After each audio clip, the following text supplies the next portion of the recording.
Alright. Oh, shit. I think the game froze. I think it broke. Uh-oh. Uh-oh.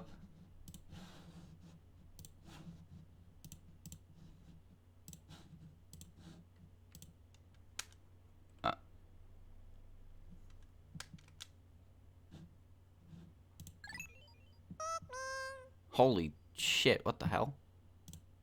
Is it okay? I think it's okay. Okay. Alright, okay, it's okay, it's okay. Okay. Alright. So I was just saying, you know, you ever follow a tutorial on the internet?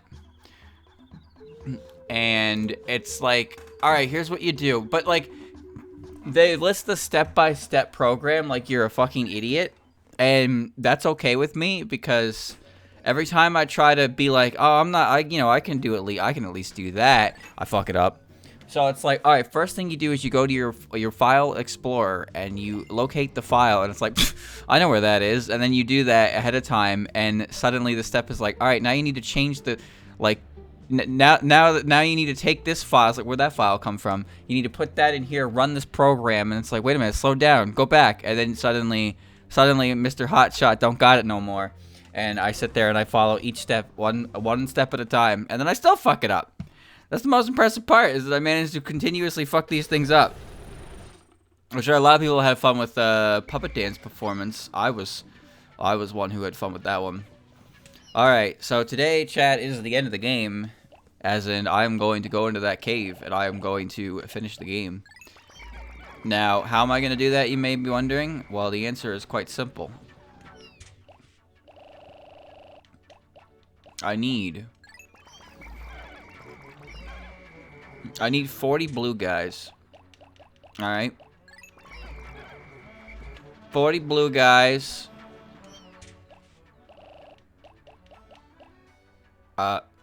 20 yellow guys. The game wants me to bring purple Pikmin and white Pikmin. I need 10 purple guys. And 5 white guys. Alright. Alright. See this lineup? Oh. Oh, that's not good. Okay. Well, you know what? This isn't that big of a problem.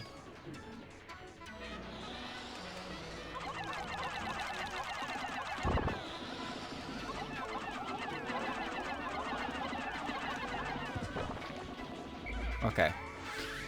That's fine. Even if some creatures have come back, it's nothing I can't navigate around. So first we're starting with this one. This one has 17 treasures in it. It's called Elemental River. And the game said it wanted me to bring all the Pikmin in, so I'm bringing purples. Will I need purples? Who knows. We'll see. Pikmin become the dominant species. In the first game, when Olimar leaves, they start fighting their own battles. In Pikmin 2, you just leave. I see the hole. Alright. Time to find some treasure. I see the treasure. Okay. Alright, so be prepared, because I'm about to play this game in the worst way humanly possible.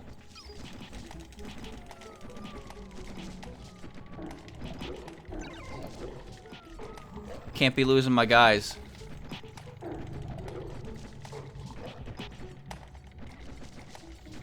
The bull bear could actually be infinited.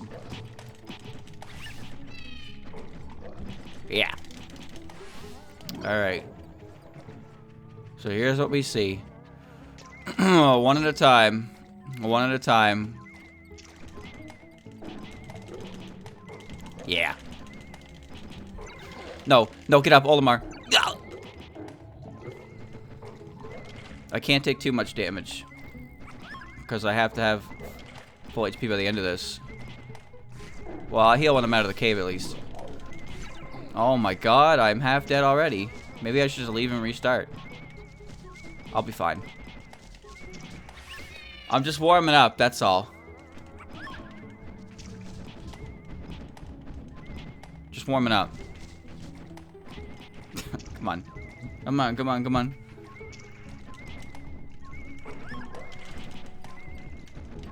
Oh, shit. Oh.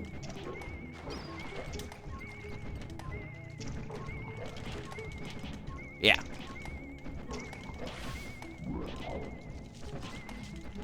Yeah. Alright, alright, alright, alright, alright. Let's see. Has the problem been solved? Solved enough. Okay. The problem has been solved. Watch this. First, you kill the big guy. How do we kill the big guy? Stun lock him.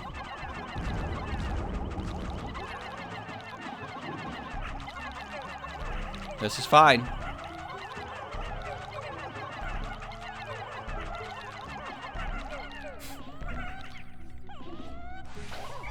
This enemy is so annoying. Alright.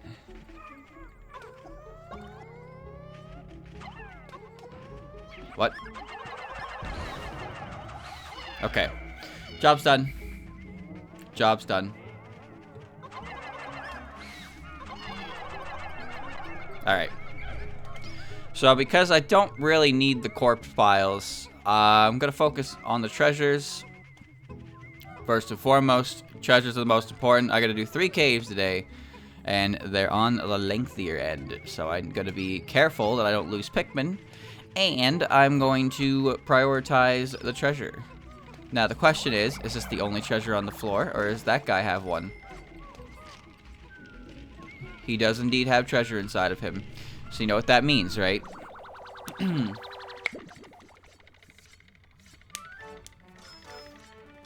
That's a pug. Time capsule. As far as I know, there are only 2 treasures that had changed to, like, the way they look, and that's one of them. I assume that's the dev's dog or something.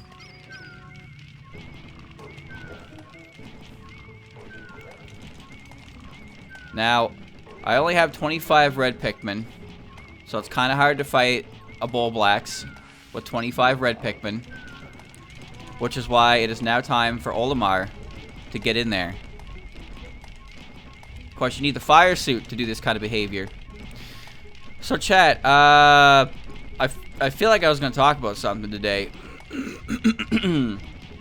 but I don't know if anything even happened.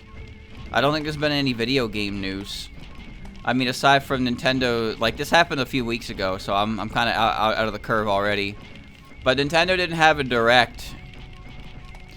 Nintendo didn't have a Direct, but they just, like, randomly dropped a bunch of Bayo 3 info on Twitter about a week or 2 ago. They gave it a release date. They even have a built-in censored mode, which is fucking hilarious. He dropped a cherry. What'd they call it? Naive Angel mode or something like that? You could literally turn on censorship in your game for, you know, when you want to play Bayonetta in the living room, but, you know, people are watching kind of thing. But to me, that's funny as fuck. The funnier thing is that people are mad about it. Now, chat. I know censorship is bad, annoying, all that, but this doesn't really count for that because this is optional censorship that you can choose to do. You don't have to turn this on. This is literally an option. You know what's good? Options. Variety is the spice of life. It's good when you have multiple options to do shit like this. So the fact that the game actually has a built-in mode that's like, yeah, you can play this game with the M rating or you can play this game with the PG rating, and somehow this is a bad thing. Bayonetta has always been unapologetically sexy. Well, oh my Jesus Christ, what is this fucking floor? What? Bro, there's a whole blowhog farm going on down here.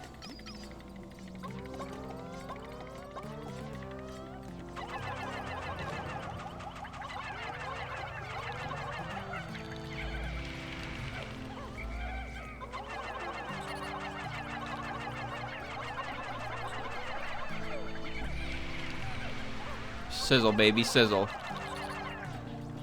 Alright. I didn't bring enough reds for this shit.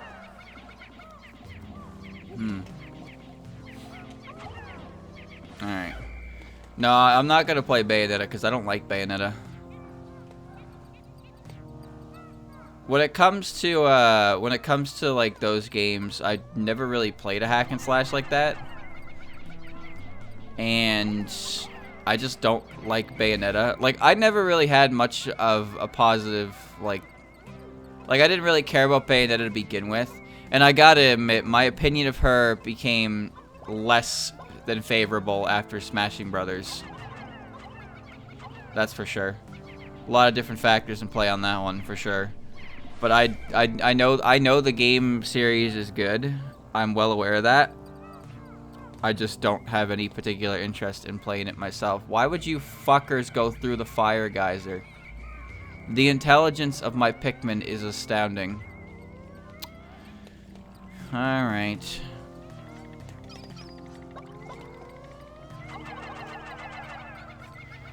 Pick up the berry, my guys. Just pick it up. Just get it. Well, I was always of the opinion that Bayonetta is not attractive. Like, the character is supposed to be sexy, but when I look at her, I just see, like, 60% leg and 40% torso, and the spider leg conundrum kind of freaks me out a little bit, so I don't really, Combustion berry.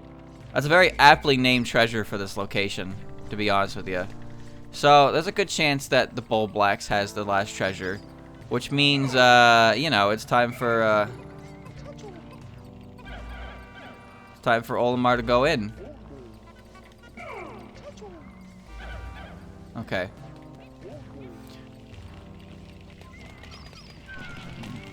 Now here's the thing. There are 4 blowhogs there, but all they do is spew an element, in this case fire. So as long as I bring red Pikmin over here, they cannot interrupt me getting the treasure. Pretty easy floor. Solved game even. A Senran Kagura hack and slash. I actually played the 3DS one. I had a bit of time in my life where I played some Senran Kagura. I played the original one on 3DS, and then I played the rhythm game one on Vita. I remember that one because if you won and did good, you got to see the girls in a ice cream sundae, and it was. I'm just not gonna say any more than that. I'm just not gonna say any more than that. But there was 2 of them. There was 2 of them on 3DS, and then there was another one. There was like, I think it was Estival Versus or Peach Beach Splash or whatever. Well, there was another one that was on PS4 that was the 4th one, and then I think there was one on Switch. I don't remember the details, but I was supposed to play the one on the 3DS one next, and I just didn't.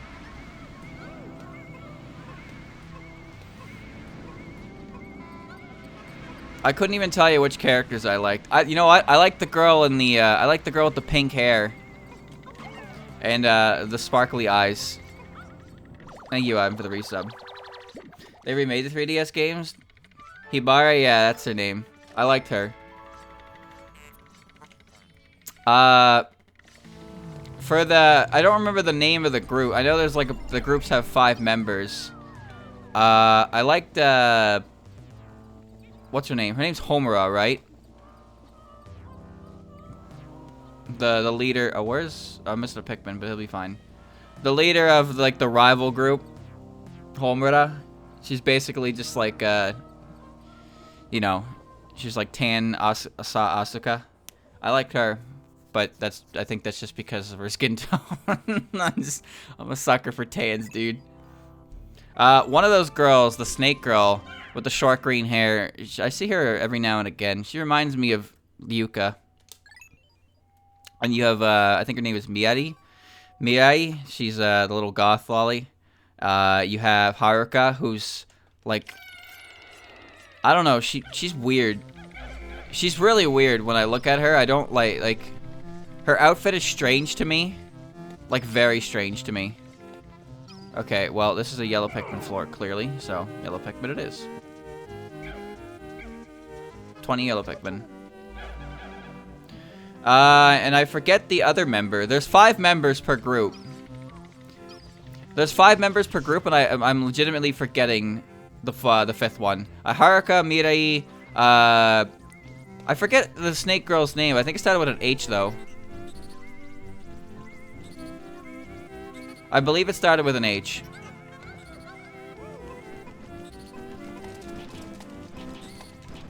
Her name was Yomi.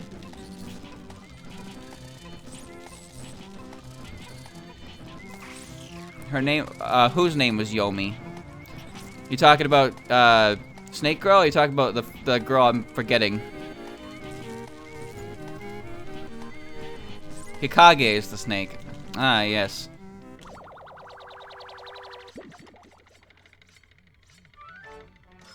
Who's Yomi? Hold on, I'll Google it in a second. let me Google it.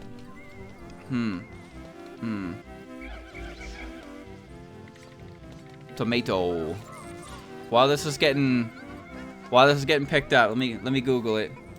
Senran Kagura Yomi.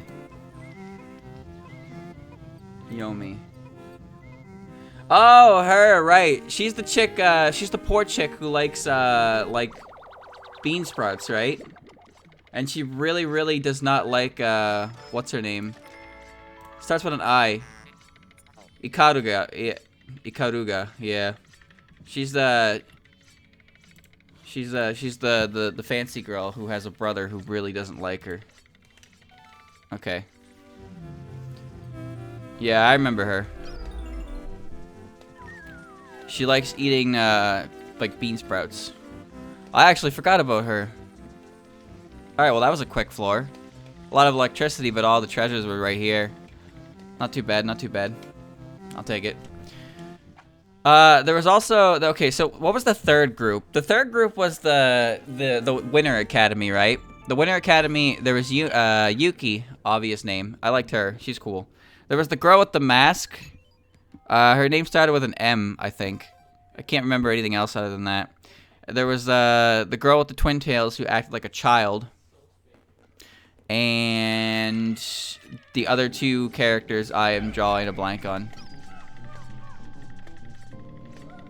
Alright, we got a weird floor. Let's see what's happening here. Okay, it's another yellow Pikmin floor. The rhythm game I played had all 4 factions. I don't know, there's probably more factions at this point, but it had 4 factions and 2 bonus characters. And by bonus characters, I mean the Jotaro reference, who's like a senior or a graduate at the main. Oh, yo yo yo yo yo yo yo yo yo yo yo.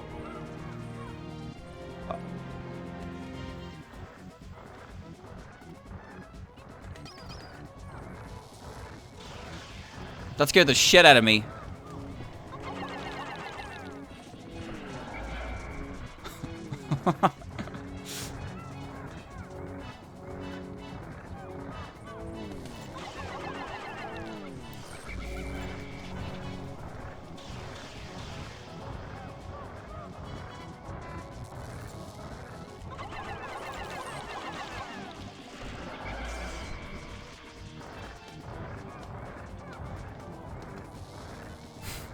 Hold on, chat.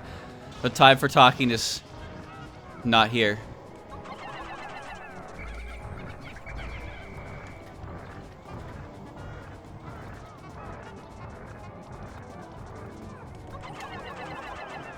Oh my, you fucking missed that?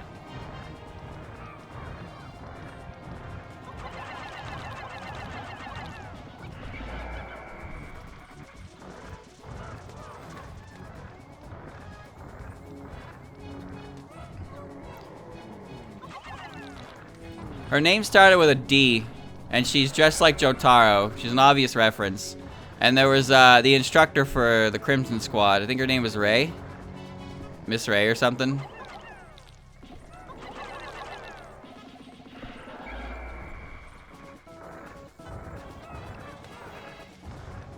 Their songs were difficult compared to the rest of the cast. Oh my god.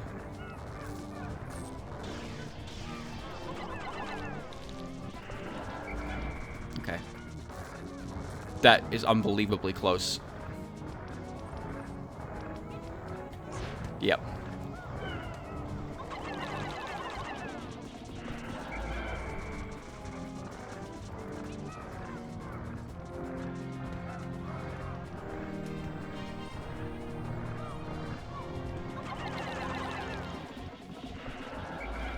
Alright.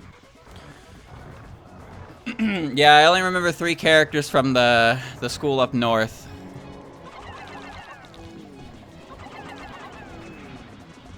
And then there was the 4th group where the leader is short-haired, white-haired girl. And I remember there were 2 characters. There were 2 characters a part of that group that were sisters. And one of them was a massive masochist, and the other one was a sadist. Holy shit. I remember the sadist had a boob complex. And the masochist had heterochromia. Oh my god, how did that hit me?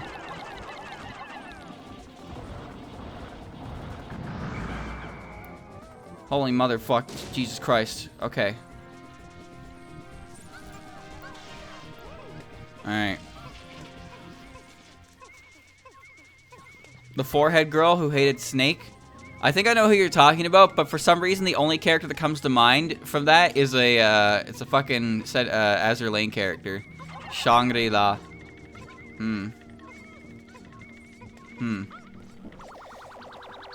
Alright, I lost 4 Pikmin to that, but that could have been worse. That was kind of a scary arena to work around. Manual honor. Christ, dude. Christ. I really hope 16 Pikmin is enough to pick this up, otherwise I have a lot of work to do. Oh, thank God. This is not... See, this is the punishment I get for not bringing that many yellow Pikmin in, is a fucking boss showing up in the middle of this arena. You bet your right tit that clearing out this arena to fight that boss with, like, no yellow Pikmin, that's not happening.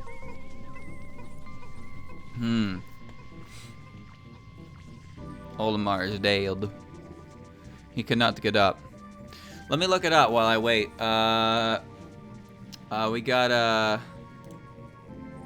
Hikage, Yomi, Haruka, Riona, that's the name of, yeah, she's dressed as an angel. She's got a Doremi mouth. She's the one who likes getting hurt. Then Yobi, the one with the small boob. Miyabi, that's the leader of this group. Yeah. Miyabi, and Murasaki. Is Murasaki, what one was she part of? I don't remember what group she's a part of. I don't recognize any of them by their names. But I know I recognize that character, at least. But I can't remember whose group she's a part of. It's been a while. She's with Miyabi? Okay, so I know 4 of them then. Oh, I just remembered there's also a character in the ice one who fights with these giant gauntlets. She's got short hair, she's got like a bowl cut. It's dark blue. I forget her name. So I'm missing a few characters. Whoa, what is happening here? Look at this tile set.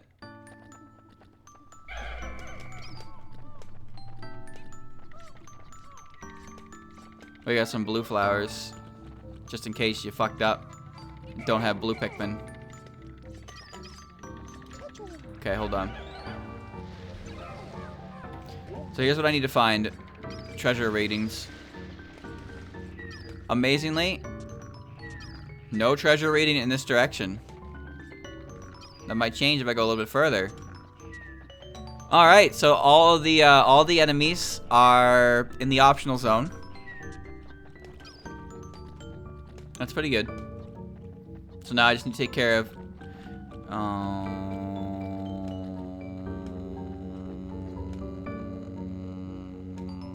okay.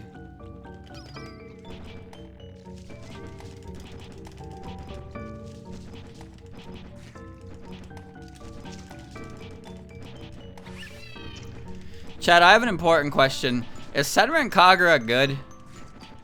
Now, you may be thinking to yourself, well, it's been around for so long, surely it's good.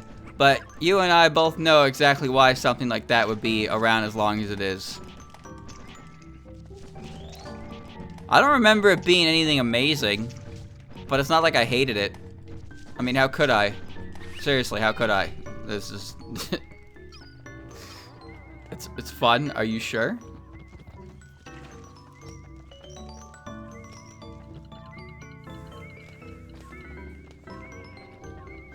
Alright, so as you can see, we have encountered a little bit of a problem. Ooh, good thing I came over here and checked this out. Gotcha. If you like big boob, what if I don't? Well, that's okay because there's actually one character who doesn't have big boob. Ow. Okay.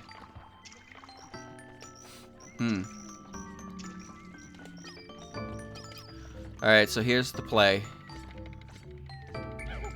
Here's the plan.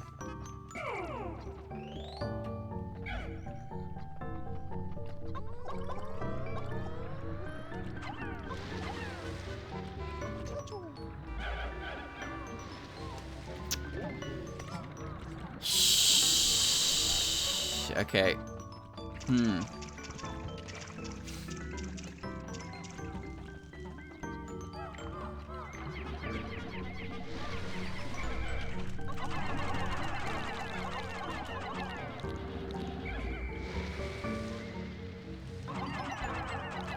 I'm just killing enemies that can cause a bit of a ruckus. This thing doesn't do damage, but if he hits me, it stuns me, which I don't need.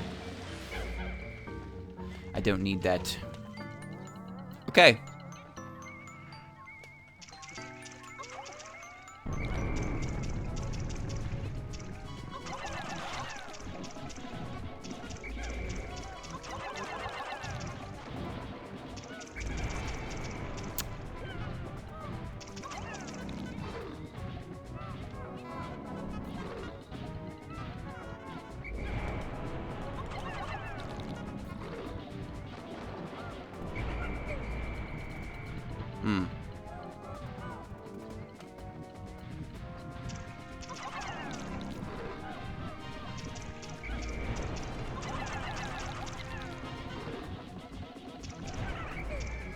I'm scared to call them off early in case they fall at his feet.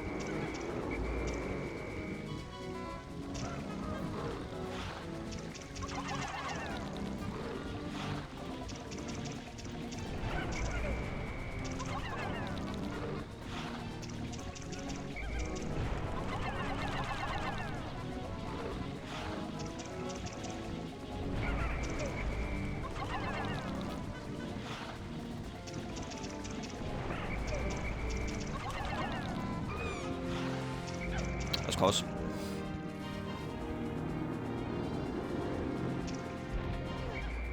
Okay.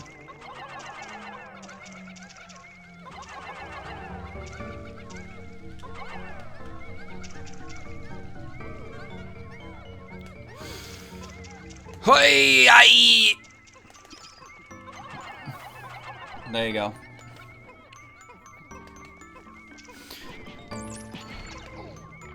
Okay, alright. Alright. I did it. Job is done. What an endeavor that one was. Very slow-paced fight, but I did it. Go ahead. Do your worst. Alright. See, I don't really remember my experience with those games very well, but I'm sure I enjoyed them enough. I enjoyed them enough to play through the first two, but I guess not enough to continue, so maybe I didn't like it that much.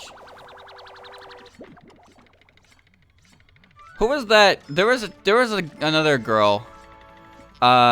She was part of the main group. The main group was Katsuragi, Ikaruga, Hibari, Asuka, and I know what she looks like. Her name's Yagyu. She has an eye patch and she protects Hibari, and she's kind of mean. But every time I think of her, I think of Laffy from Azure Lane, or I think of I think her name is Reina from Idolmaster. I can't remember exactly what she looks like because my interpretation of her is altered a bit from other existing characters. But like I know who she is.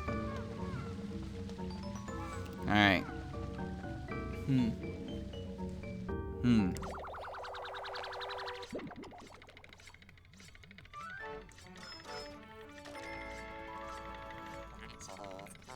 Marcellus Extractor.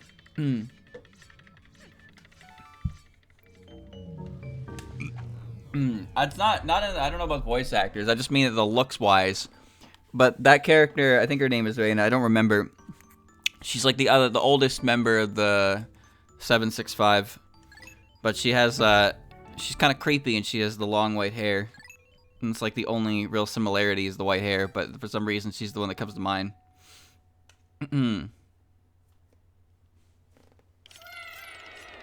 Oh god.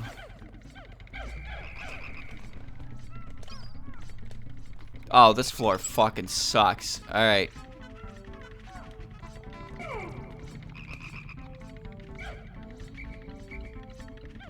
Dude.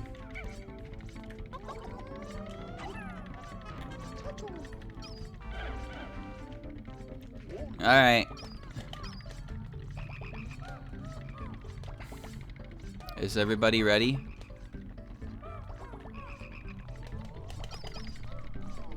This thing comes first.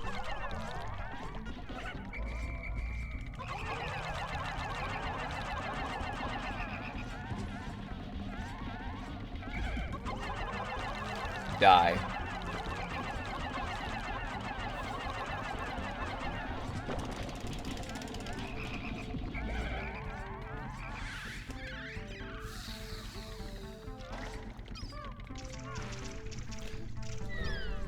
This is what I need to be careful about. I don't want him to go up there.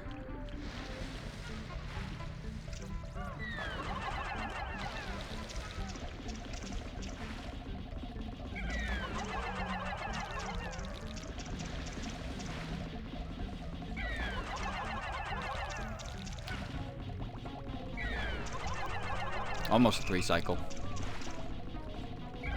Cool.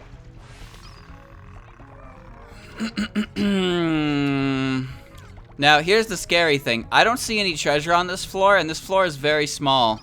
That leads me to believe one thing. There's a boss in here somewhere, and he's gonna fuck me up. Wait, I see a treasure.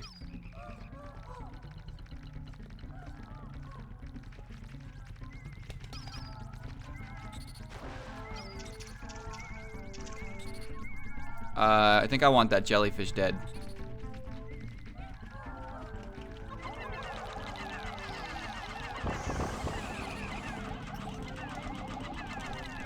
Die.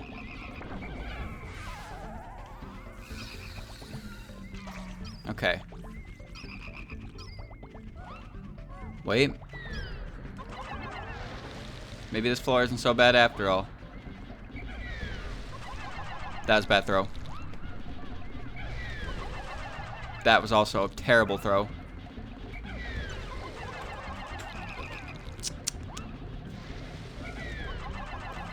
Okay.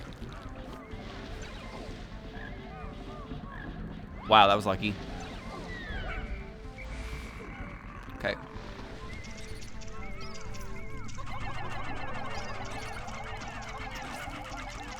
Ass kick. Ass kicked. Give that back.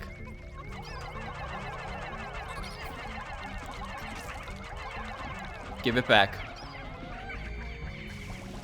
Okay. That might actually be the only treasure on the floor. That's it. That's it.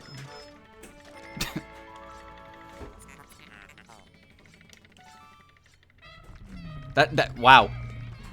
What a floor.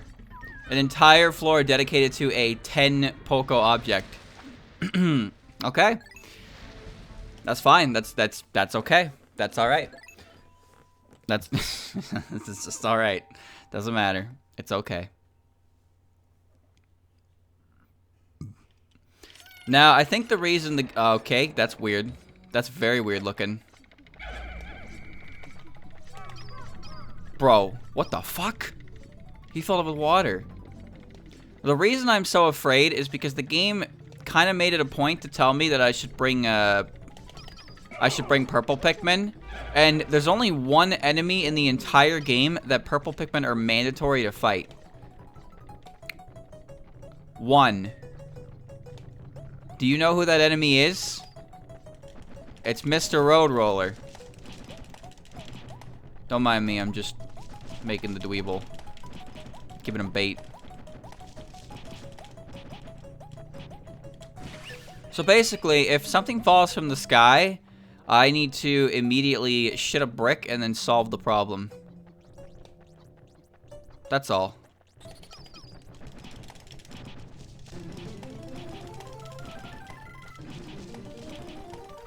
Alright, this isn't so bad. This is an all Pikmin method. There's not really anything poison related here. It's just the dweebles. And there's water caskets, which is very strange. Okay.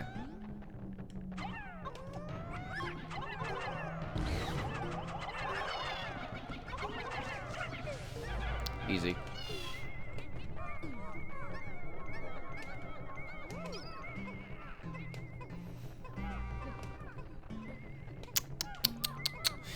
Now remember, there was that one dungeon that I walked into where he was just kind of chilling, like walking around.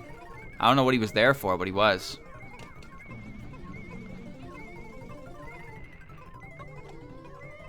Don't try it. Okay. This might be the only treasure here. Now remember, the thing about Pikmin caves is the layout itself is not really randomized, but the objects within are. So there are some instances where maybe a treasure is protected by an enemy or two, like that, but depending on which enemy it is, you can have a hard time or an easier time. In this case, that was definitely an easier time because the only thing in my way was like two small bulborbs. But as you can clearly see on this floor, there's a big bulborb over here. You just gotta deal with the hand that you're given. Treasures can be in favorable spots. Treasures can be in unfavorable spots. It's up to you to adapt and figure out the best solution. I'm getting a bunch of single floor treasures, which is kind of weird. I mean, so far the worst floor was the fucking spider that popped up in the middle of it all. That is so much poison. Oh my god. Bro, that is so much poison. Okay. This is a problem. So, I didn't bring very many white Pikmin with me, as you know. So, I need these jellyfish to die.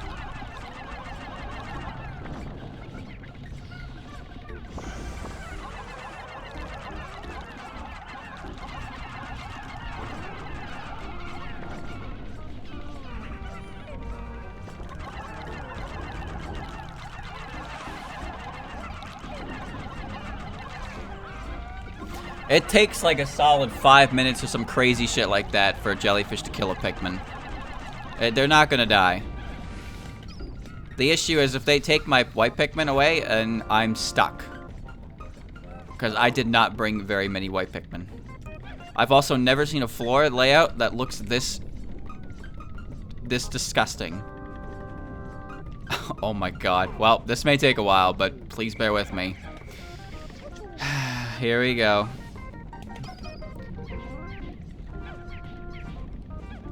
If a boss shows up, it's gonna have a treasure in it. So I just have to pay attention for that.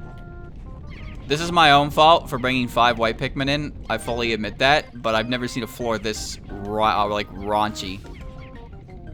Look, there's no enemies on the, okay, there's an enemy over there. I can't carry that treasure with 5 Pikmin, so I have to clear every single poison spewer that's in my way. And as you can see, they're fucking everywhere, dude. It's just Gas City.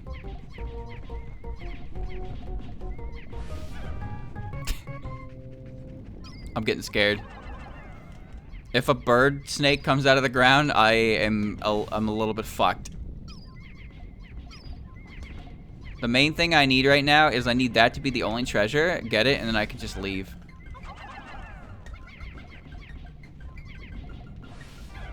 Okay. No shenanigans, please. No shenanigans. If I go too far forward and aggro it, that's a problem. Okay.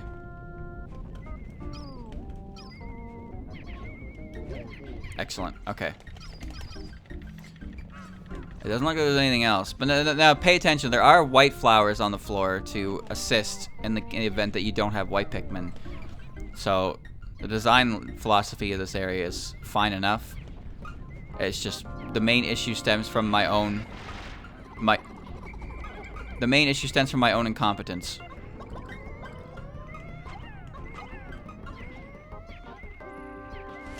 Okay. Apple juice. Alright.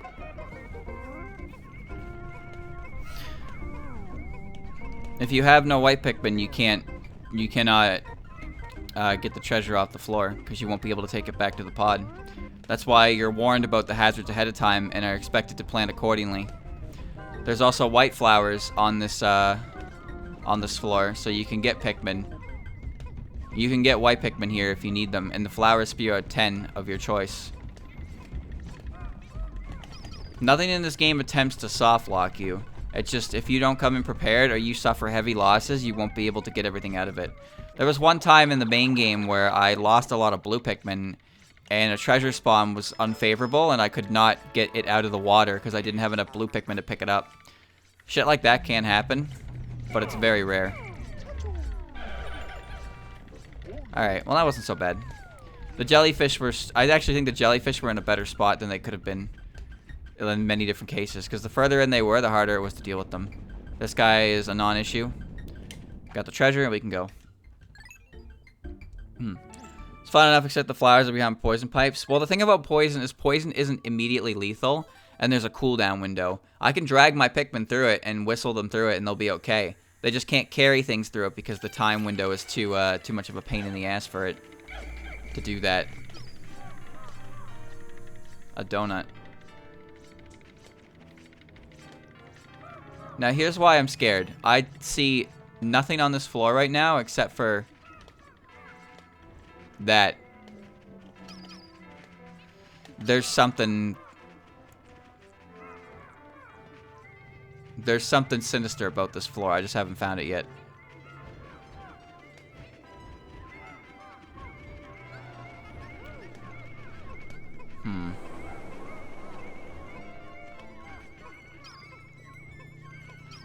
Okay. There's another treasure. Donuts. 2 donuts. Dude, I could go for a donut. Chad, I didn't eat yet today. I have some drink next to me. But there wasn't enough time to make any food. I have chicken though. I do have chicken. Yesterday I went out and I got my burgie again. The Thai turkey burger is really good. And I got frozen veggies. Okay, so here's where the main issue comes from.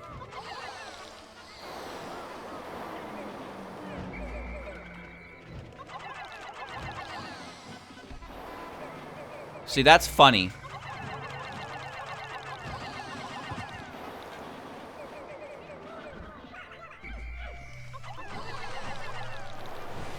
That is kind of funny.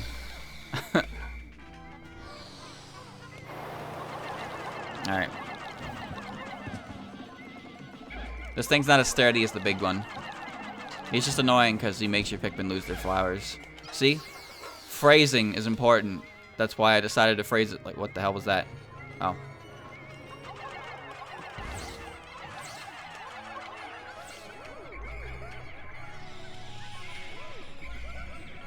Okay.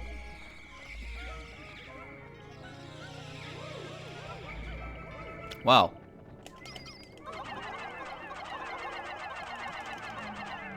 That should be enough. Get it. Good. And that should be everything. Get the donut. Get going. Donut or donut? Well, think of it like this. If I have the opportunity to spell a word and it's correct both ways, why am I not spelling it the shorter way? You know how much time I could save by not typing out the rest of those letters? Come on now.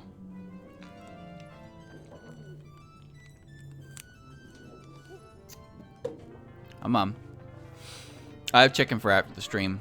And some veggies. Don't worry. I'll get something in me. Just didn't have enough time to do it for the stream because I took a shower. My leg hurts and I don't know why. So I don't want to do anything on it either. It hurts in a, like, it's weird. It's weird to say, but it's kind of like when I stretch my leg out, if I push too hard, it like gets sore, and obviously your legs don't bend in that direction. But it's kind of like an uncomfortable amount of pain for no real reason. Oh shit. Alright. This is the first floor of Emergence Cave. So there's a trick to this. So these things are dangerous because they have 1 HP. However, if they bite, they will guarantee kill a Pikmin immediately. So if you try to run your Pikmin through them, they just die.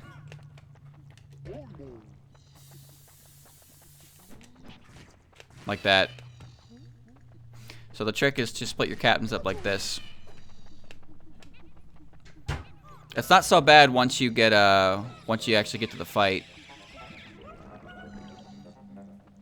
The arena in the base game's annoying. Okay.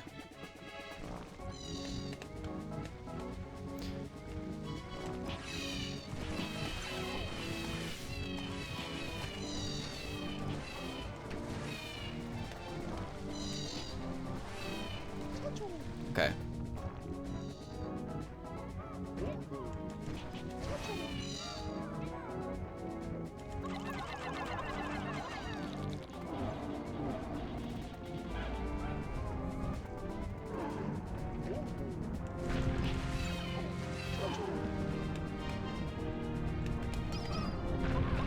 This boss itself isn't that difficult.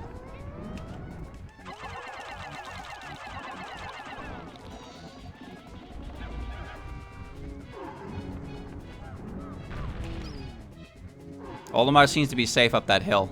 They're trying to bite him, but they can't do it.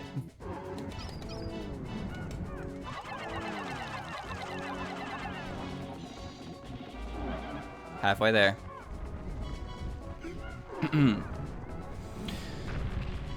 The main trouble with this boss comes mostly just by reaching it in the base game.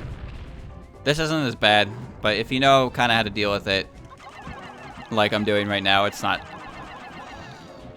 a problem. Because the boss only does one thing. Like, Olimar's freaking out over there. This is the only thing the boss can do, and which, by the way, can kill all your Pikmin if you're not careful.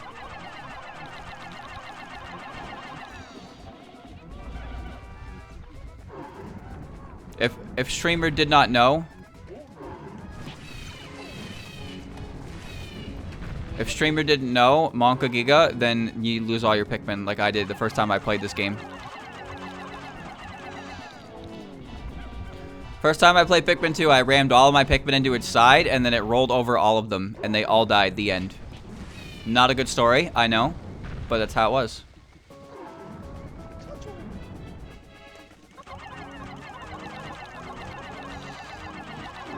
It's dead.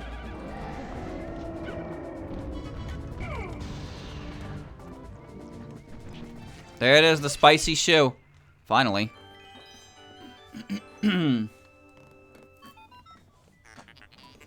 Olfactory overloading. So this is actually the item this thing drops in the base game too. You get this from this enemy. But this enemy's normally in Frontier Cavern. Because there's interesting thing about it is there's actually two treasures in Frontier Cavern that extend, or that are used by the captains. The glove, the rocket glove that I love so much, that lets me hit things. And the shoe, which comes from the boss. Alright, and now we play the waiting game. You know, that wasn't so bad. What does this shoe do, you may wonder? It makes you go very fast. The way the layout is designed... So the way the layout is designed in the base boss fight room is that it's very obnoxious to ascend, but there's a shortcut that immediately takes you back to the capsule. So carrying the treasure is a non-issue, but actually like traversing the pathway up to the boss is basically the boss fight. So it's fine design. And they made it so the larvas, as you saw, they always, if they bite, they always get to finish their bite before they die, even though they have 1 HP. And they will kill a Pikmin first. So if you try to run your Pikmin into them, you will literally just trade bodies until eventually you have no more Pikmin. So they're very dangerous. Nice shoe. Repugnant appendage. Look at this shoe. Pockets of air under the surface. The rush boots. You move faster and you'll no longer be blown away by puffy blowhogs. That's right. Check this. Oh, yeah. Oh, yeah, look at that speed. Oh, he's so fast. You could never hope to catch him. Alright, chat, that's one cave done. What comes next?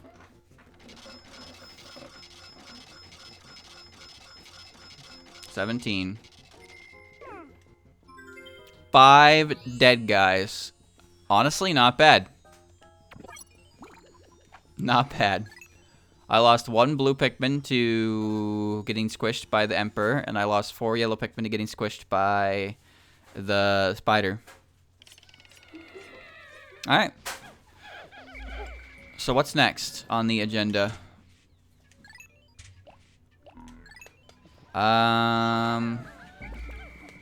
Actually, you know what? This might be... This layout might be fine anyway. 4 yellows.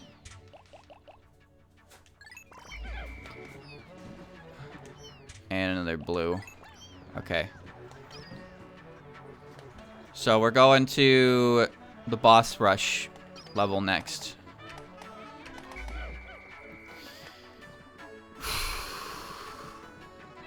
Thirteen treasures. Odds are there's 1 treasure every floor. Greater odds also being that every floor has a boss of some kind. Now, I want you to pay close attention because you can probably guess which boss is going to show up based on a lot of different things. And if you see purple flowers anywhere on the floor, you know exactly what that means. So I'm bringing purple Pikmin in preemptively. But there's no boss that you need specific Pikmin to fight unless there's hazards surrounding them, in which case that's problematic. We'll see, though. We will see. Alright. Here we go. Coliseum Garden. Here we are. How bad could it be? Chat, it's only Thursday. Did you know? Alright.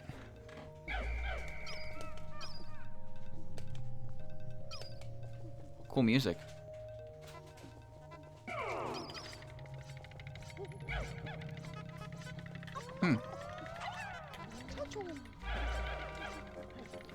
Looks like it's Blue Pikmin's time.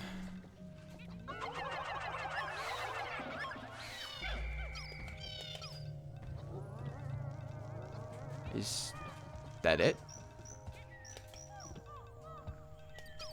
There appears to be a single cookie over there. Now let me see. The best course of action is to go deal with it myself. Of course, it'd be pretty cringe if a spider fell on top of me while I was doing that. This should be fine. That flower enemy is in a very not problematic spot.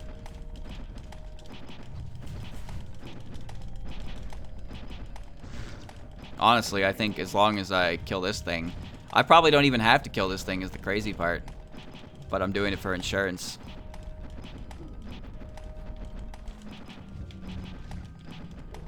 This is your first boss.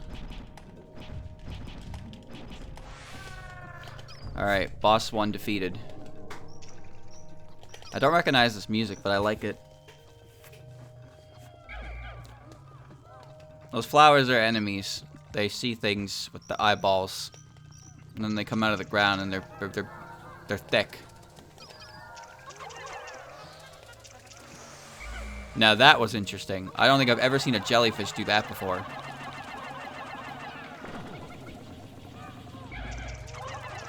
Alright.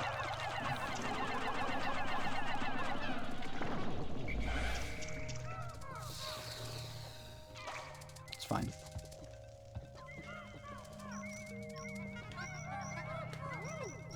Put that cookie down! Okay. No more surprises. Walls break exceptionally fast underground for convenience for all parties involved. There you go. Yeah, what is this music? It's really nice. Okay. And there's nothing over there. No, just a bunch of butterflies. Which could be good, but if I kill them over the wall, I can't get the goods anyway. Alright. 1 of 13 acquired. Wow. Compelling cookie.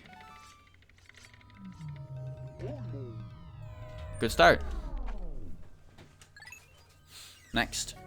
Pretty sure this hole has the most floors in the game. But as I said, it turns into a boss rush in the back half. I figured it would start as a boss rush, but that was not the case. Oh, well, this layout looks identical to the one I fought the Bull Blacks in. We have explosion dudes. And poison geysers. Okay.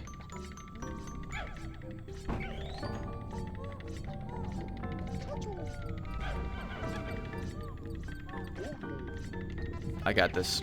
Let's do it. Once again, I don't have enough Pikmin to just pick up the treasure and run. I didn't see that guy. Alright, new theory. Watch this.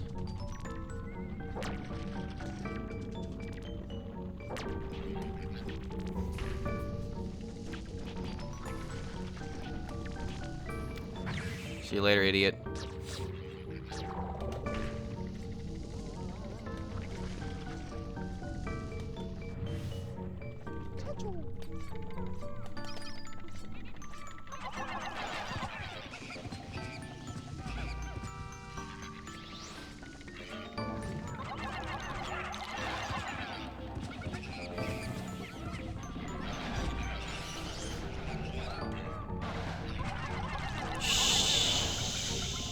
Shit.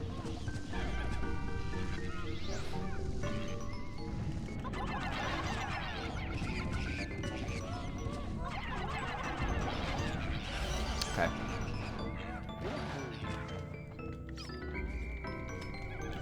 Now that wasn't so bad, was it?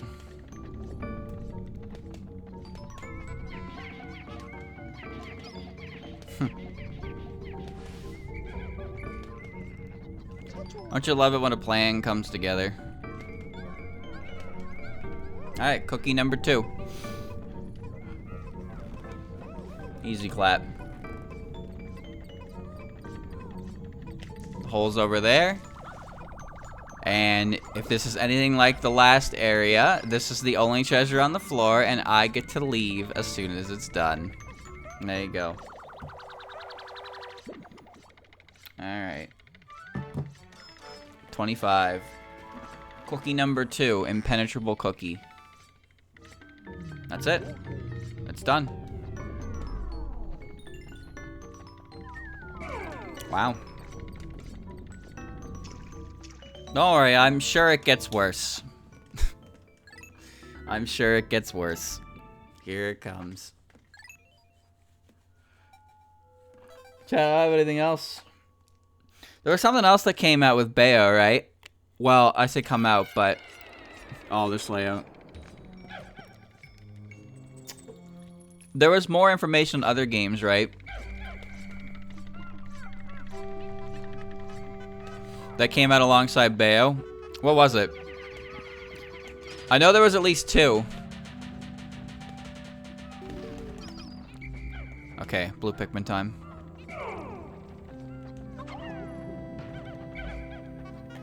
I want to say there's DK64 music, but I don't know. I'm surprised we didn't get a direct of any kind is all. We're not really owed one, mind you. Most people just assumed that we would have one because everybody else was doing one. Nintendo likes to do its own thing, though, as we're all painfully aware. I slapped him.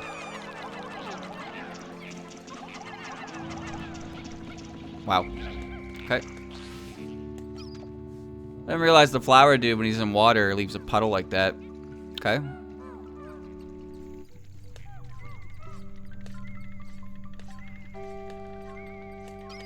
Do you have the treasure?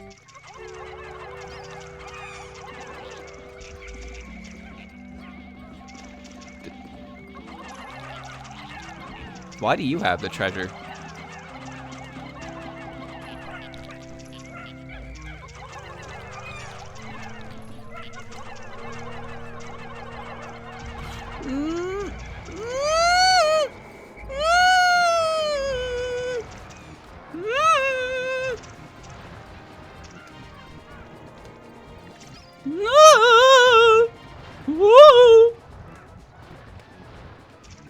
Okay. So he didn't have the treasure.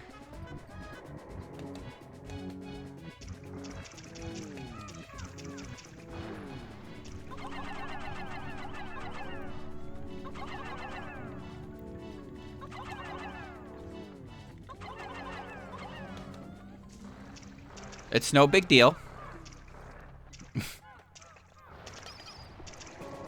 I just need him to come over here.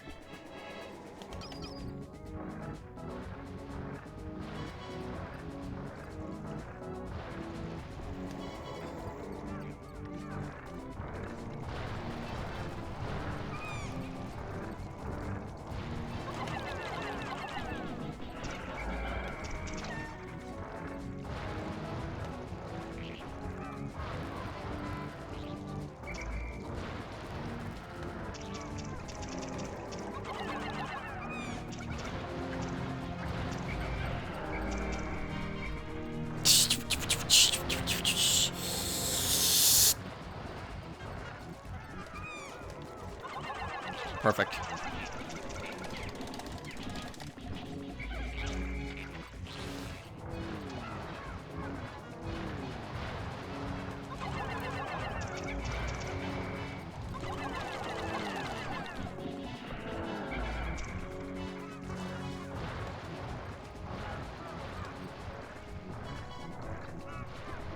Double lower, double lower, double lower.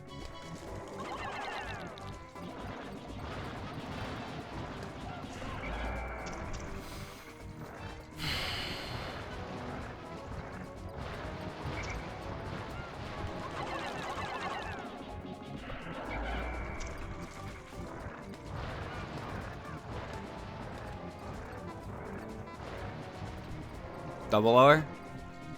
Nope.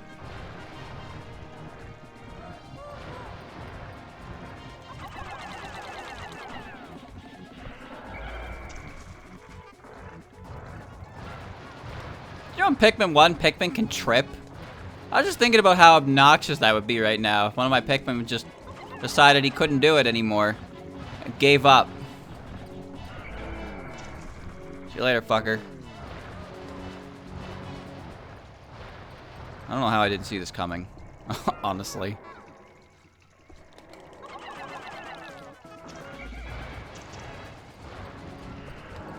Lucky break. Okay.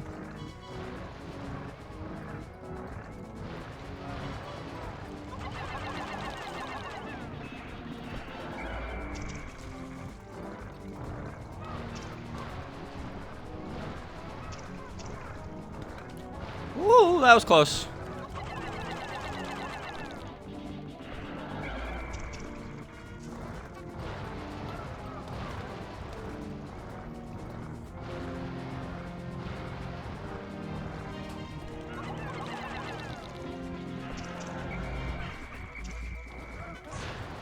Son of a bitch. Such an awkward spot I'm in right now.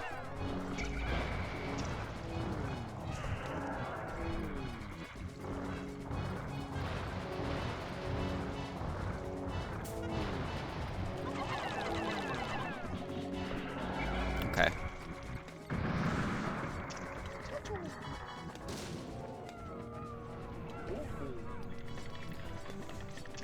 Yeesh.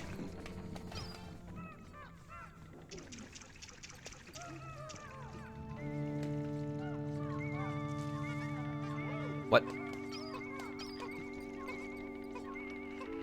Oh. The water didn't like that, did it?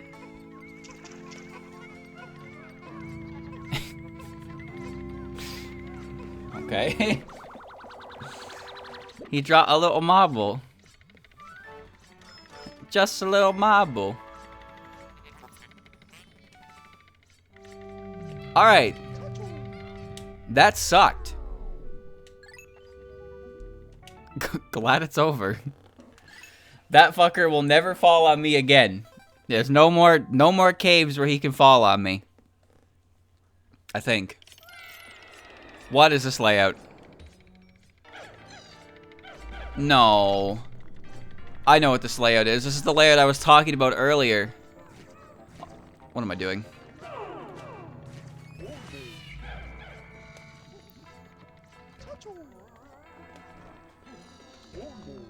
Holy shit, how many of them are you spawning up there?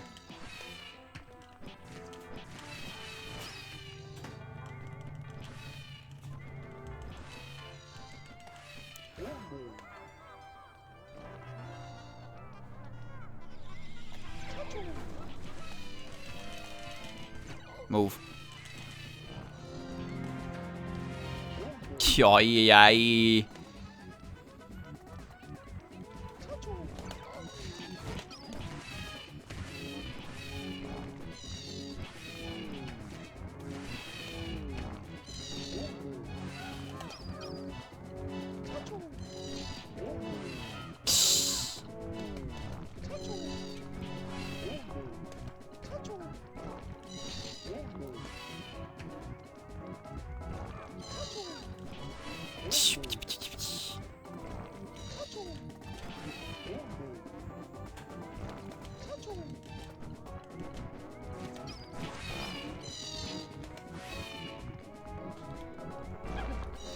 Alright.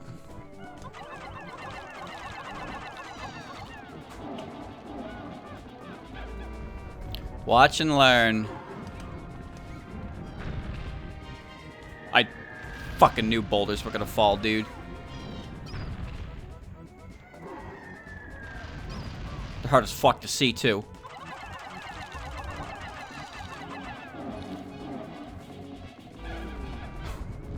Uh-huh.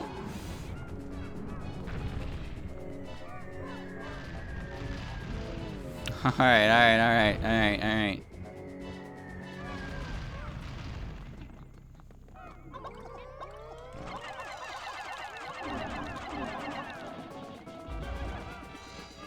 That was a bit of an early call, but I didn't think it would spawn something. Pulp City.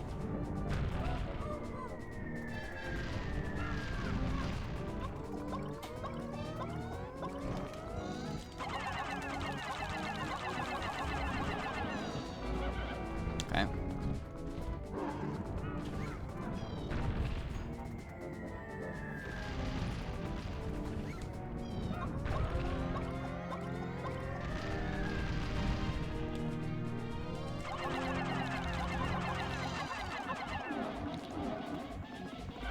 One more set. Alright.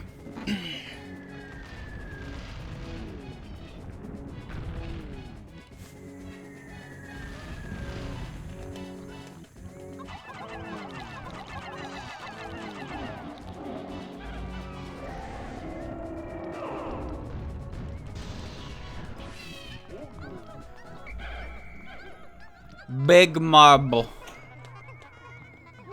Alright. Good job, team. We did it. That's right. Us. Together. So this is what I mean. This is actually the exact layout I was talking about earlier. This is the vanilla boss design. So you go up that little, you go up those slopes. There's shortcuts for the little fuckers to get through. And then there's just a drop-off point there, so the treasure takes no time at all to get down. Pretty cool. Pretty cool. 120. Crystallized telepathy. It's a marble.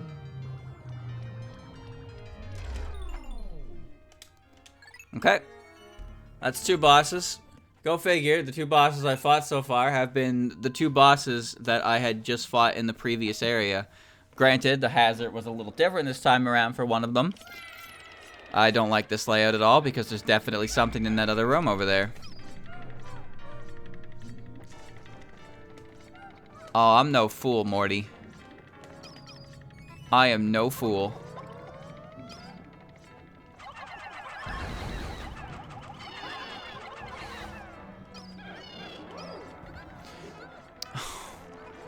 What the hell could possibly be in a room that shape? Oh, I see him in the ground. I didn't even notice him.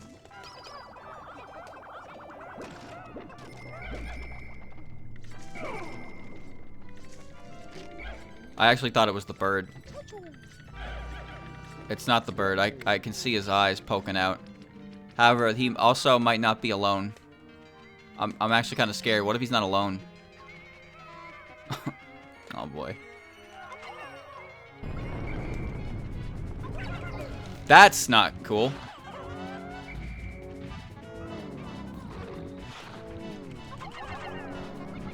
That was such a bad throw.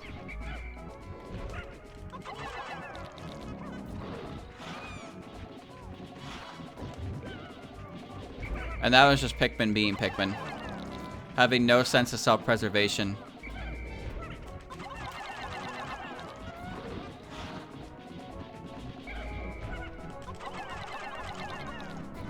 Why would you just stand there? Guys.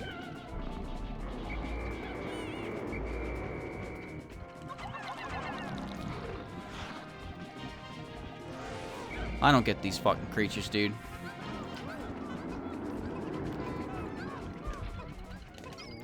They're just roadkill waiting to happen 90% of the time. Boy, he just stood there. He just stood there and accepted it. The other one ran straight into the tongue. Do I need to do all the work? Surely you can use a little bit of your own mind power here to figure out that you shouldn't stand in front of the big sticky tongue. Well, what do I know? I'm just the guy in command here. It's like actually fighting with vegetables. An army of carrots. God, it drives me nuts when Pikmin die to stupid things. This is like you didn't do anything wrong. You didn't do anything wrong as the captain. You played the game fine. The Pikmin just did not cooperate the way he should have because, well, fuck it. Now, as I said earlier, in the first Pikmin game, Pikmin were capable of just tripping. Oh, we got some Bulbmin. Pikmin could just trip for no reason. They just tripped. And if, you know, they tripped at a bad time, then you lost them. Oh, yeah. Thankfully, there weren't too many bosses in that game, mind you. But if Pikmin could still trip, that would be really, really bad.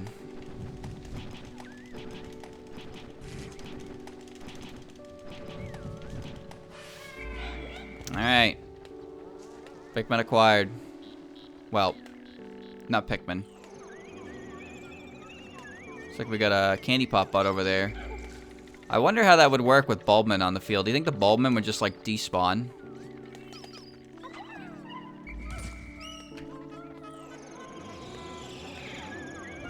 Where are my Bulbmen? Oh, they're there. Okay, hold on.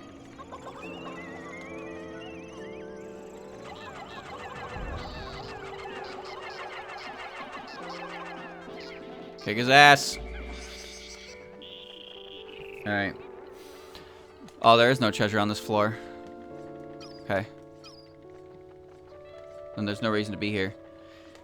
Yeah, they just like Brawl. Like, your Pikmin would just be running, and they would trip, and if you weren't paying attention to 100 little bastards behind you, they would fall behind. And if they fall behind, the thing about Pikmin is that if Pikmin aren't in the designated area, like by the ship or in the commander's party, when you end the day, they die because they can't survive on the planet themselves. So you just kind of lose a bunch of Pikmin every now and again because you can't remember where the fuck they were when they tripped, and you don't realize that they're missing until like the day is already over. So you check the map and you see a little red, blue, or yellow dot just chilling way off and against a wall somewhere, and you just didn't realize it.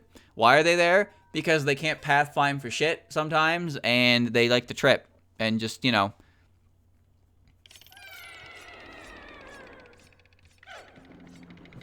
That's an interesting one. Normally this is the area with the big what the hell? This is the area with the spider dude. I fucking hate the spider dude. That's not what I wanted to do. You guys are supposed to segregate when I press that button, but you have a really hard time figuring that one out. Alright.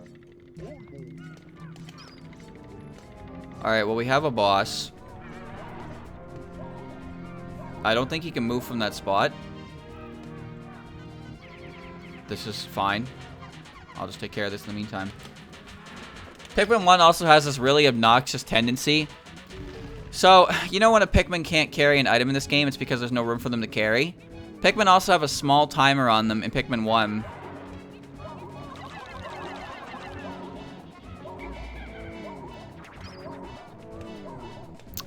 I didn't think he'd come down. Pikmin have a small timer on them in Pikmin 1. I just realized the boss I'm fighting.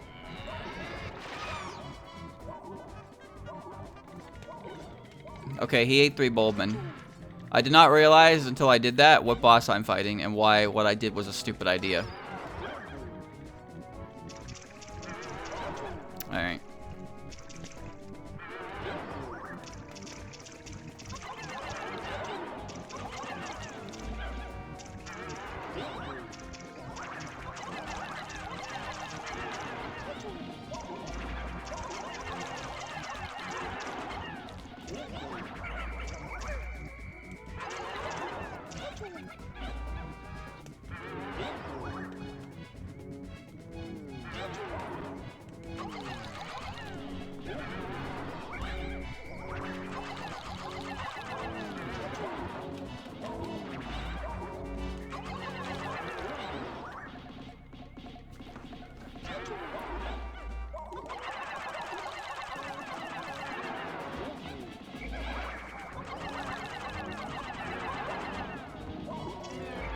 Okay.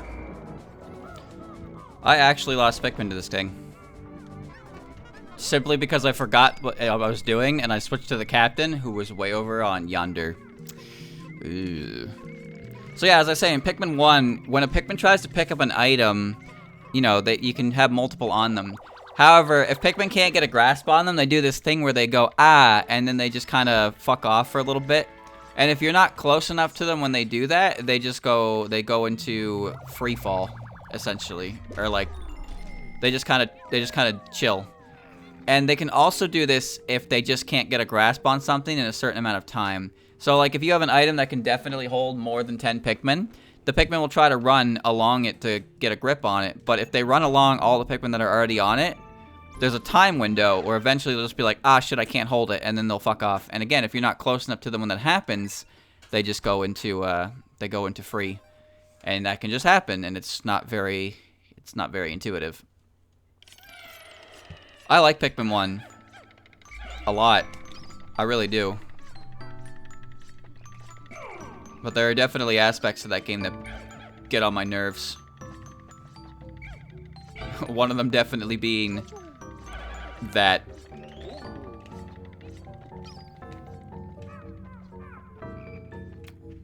Frog pit? I know what's in the frog. Oh my god, you're right there.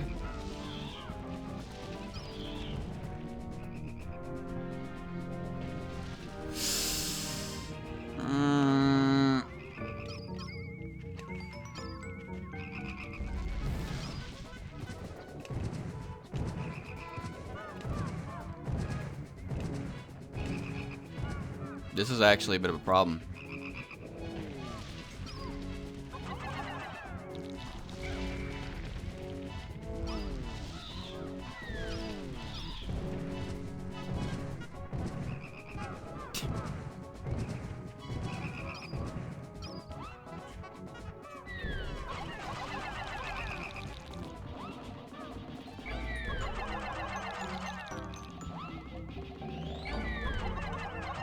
Problem solved.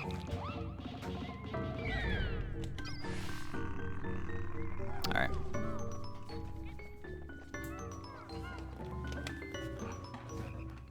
I think I solved this.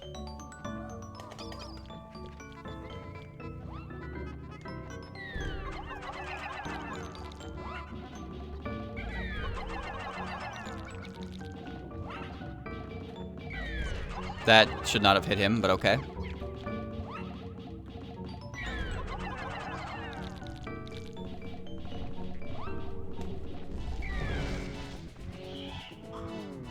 Ooh.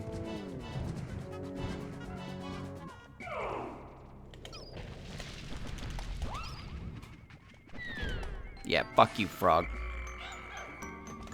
Alright.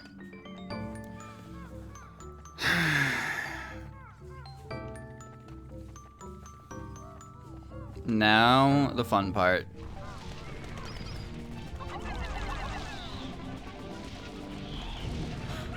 Oh my god. Oh god.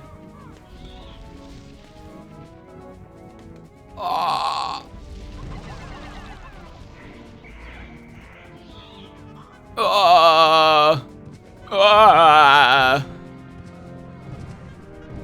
Can you get this corpse out of the way so I don't accidentally pick it up while C-sticking? Alright.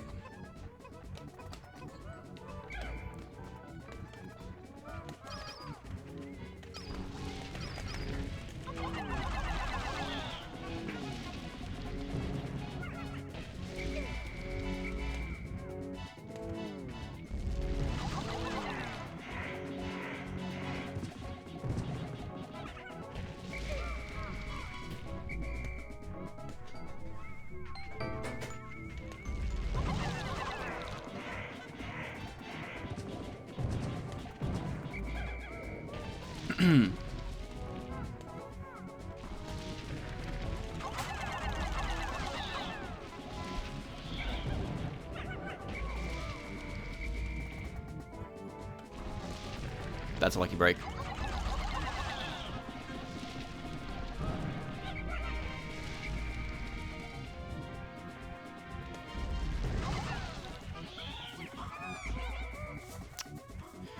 Bad spot. Very bad spot. He's on the hill.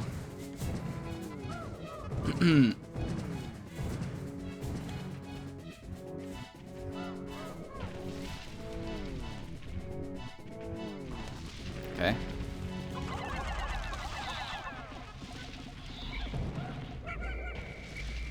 Okay.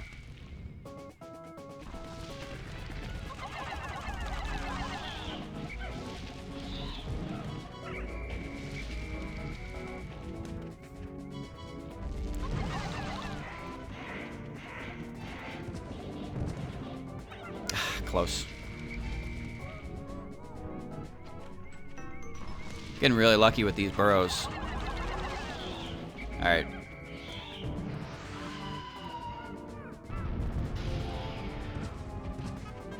You would slide right into the fucking other one, wouldn't ya?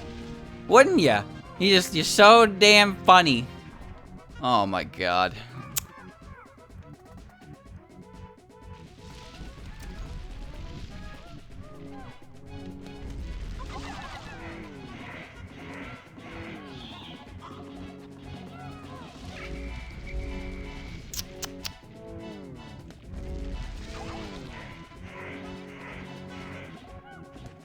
Yeah, kick his ass.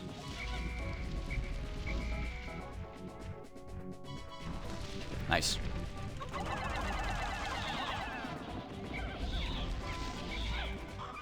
What a pain in the ass.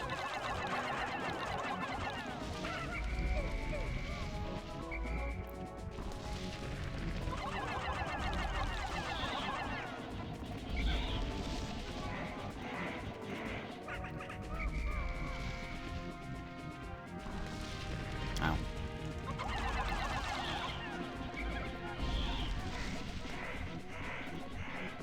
That's close. Didn't notice one was still trying to attack its body.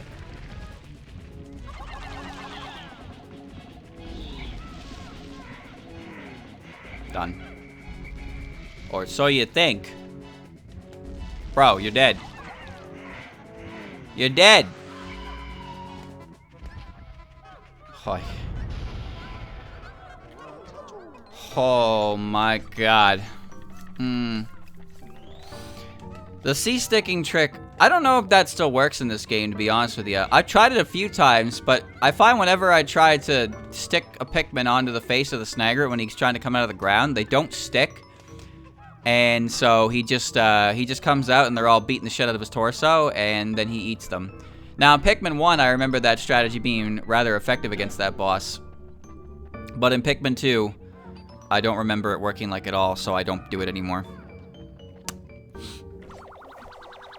Of course, the boss, he has a bit of, sometimes he has mood swings.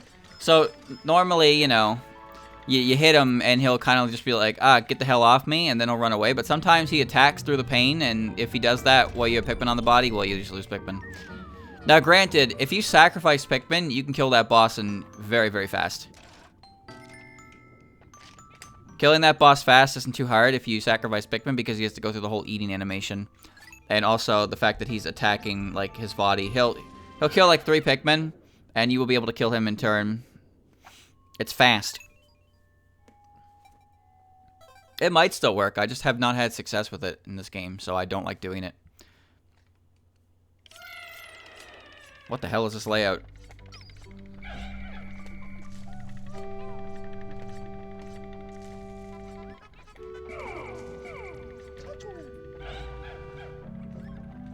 Alright.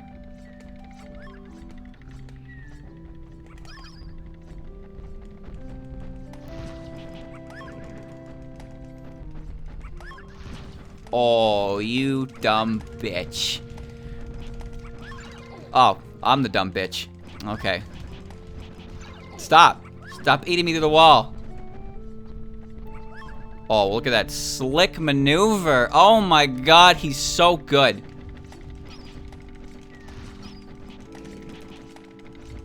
Yeah.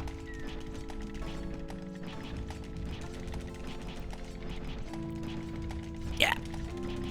Yeah. Prepare for an ass kicking. Yeah.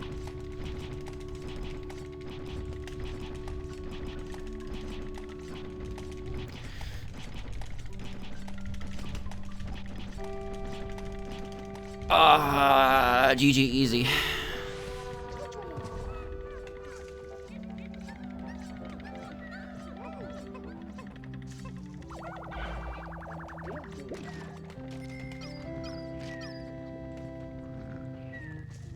You know what I'm afraid of the most? Nothing. Oh, okay. Hold on.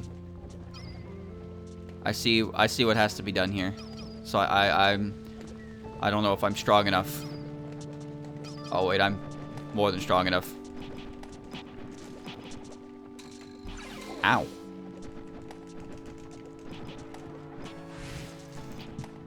Come along now, team. Come along now. Come along.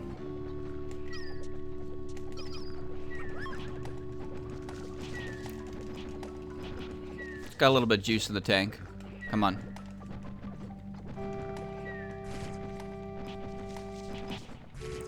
Come along, come along, come along. You're a little close, actually. Yeah. Yeah. Yeah.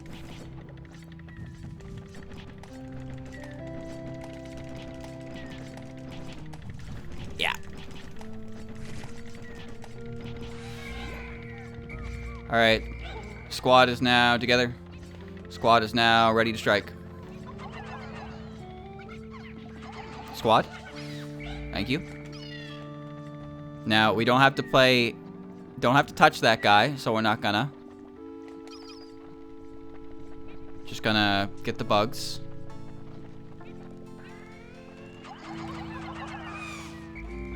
Okay.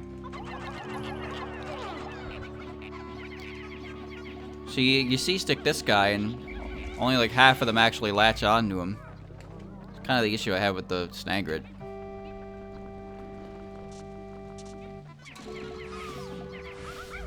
You got my dude. Go ahead.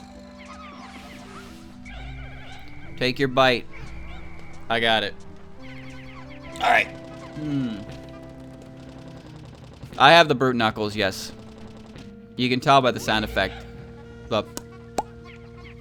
I don't remember where I got them, though. I think it was in... I think it actually came from the Bullblack's Kingdom. I don't remember, though, for sure. They make my life a lot easier because they allow me to hit him with the boy. The Captain's Gauntlet. Alright. That's probably the only treasure. I don't see any reason to stick around. Okay.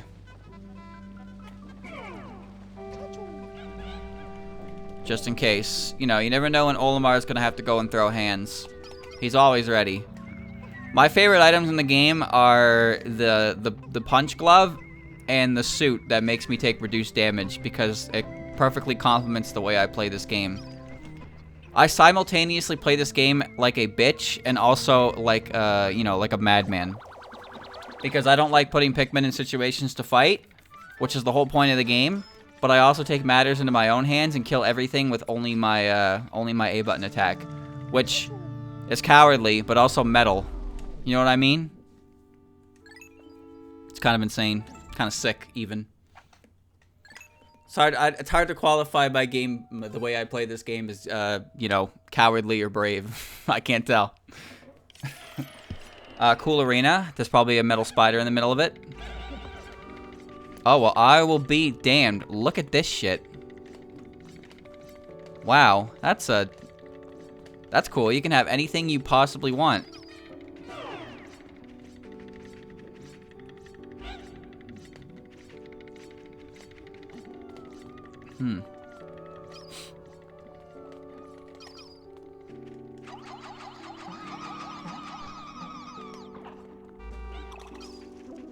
Alright.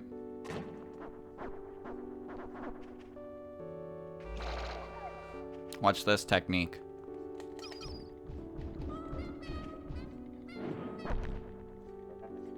Do it again, idiot.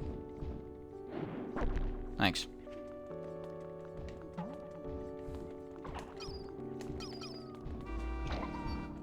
And now I have flowers. Isn't that fantastic? Look how smart that was. That's why I think Bermudas are in these rest areas. Not to be annoying, but because they're a very convenient and easy way to get flowers, assuming you have the Pluckophone. I'd still prefer eggs. Eggs can offer better stuff as well. What's next? This arena is stinky looking.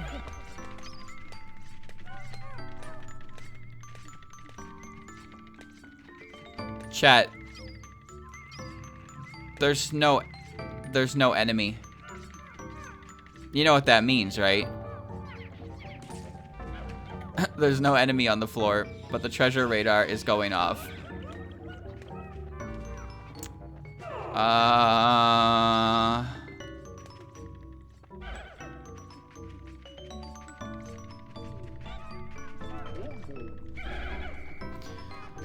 It's gonna be another fucking spider, isn't it?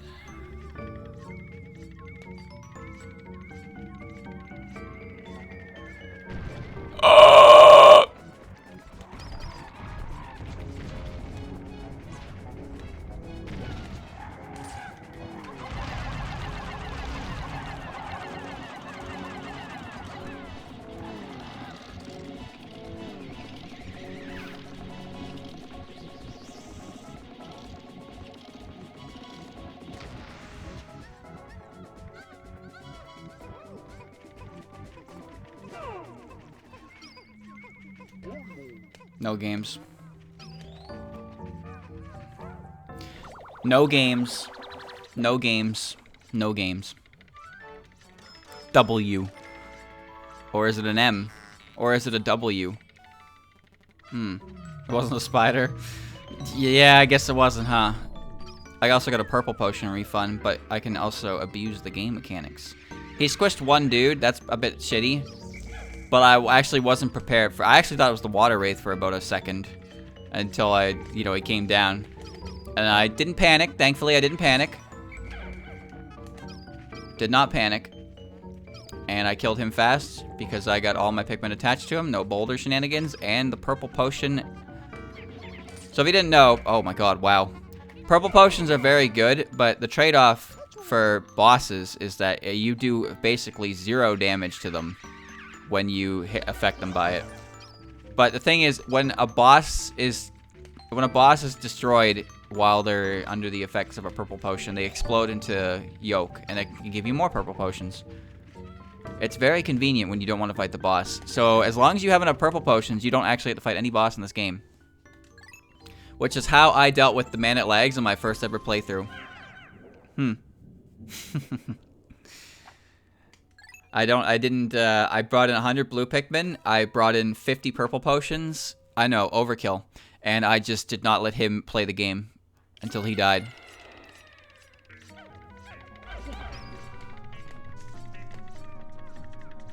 Oh, right, I forgot about you. This is penis music. Alright. So you need... This is another enemy that you actually need purple Pikmin to damage, but you don't have to at the same time. Now this is awkward. What's my best method of attack here?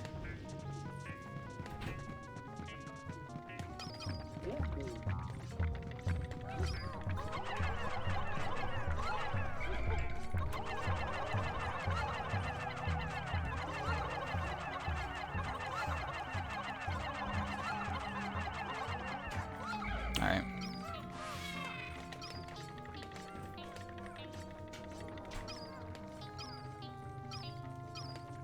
I don't think there's treasure over there. No. I know where the treasure is. The bread bugs are only slight inconvenience. Actually, I might be able to get away with,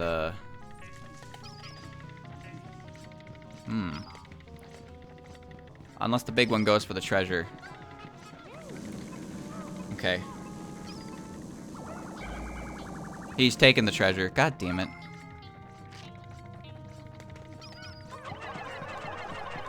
You know, I used to think that the nose was the eyeballs for the bread bug. So they just had these comically beady eyes. The big one took the treasure. Damn it. I could have avoided this whole floor if I had done this properly. Oh well, it's fine. Not that big a deal.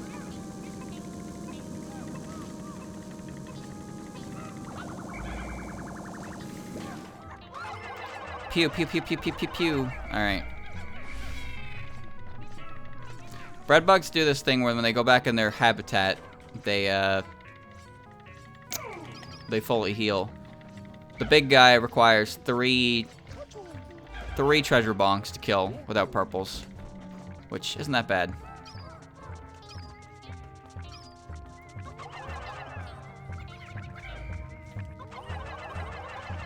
Okay, there we go.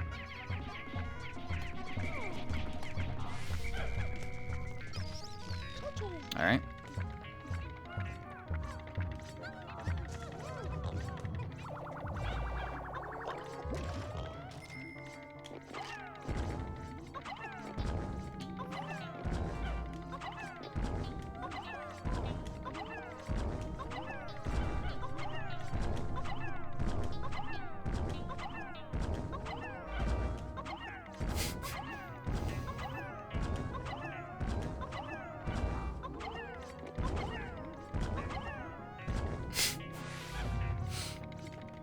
Riveting.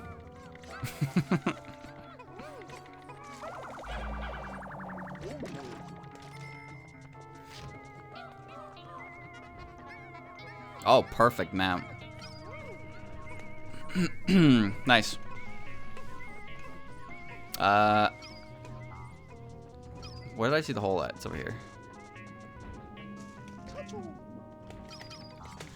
Now that's what I like to call a successful mission. Look at that.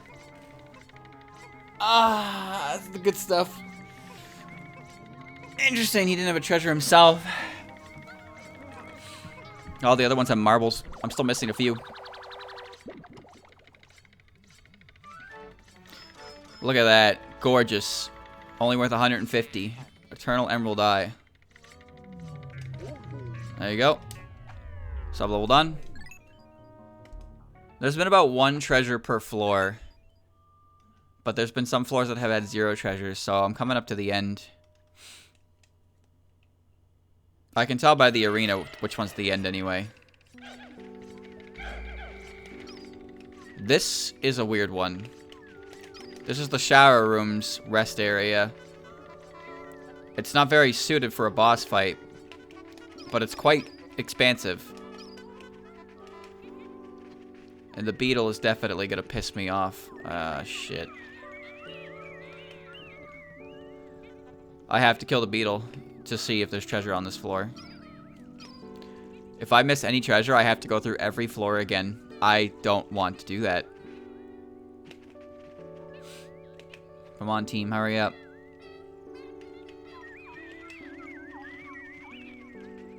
Could you imagine a spider just falls from the ceiling right here? Just kills me dead.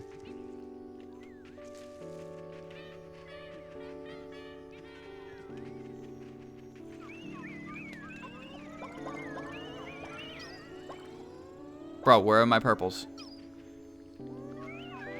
Cool spot to run into. Okay.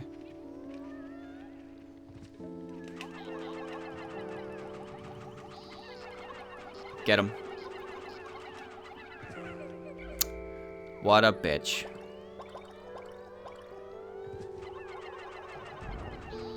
I'm glad I brought purples. There is no treasure on this floor. Okay.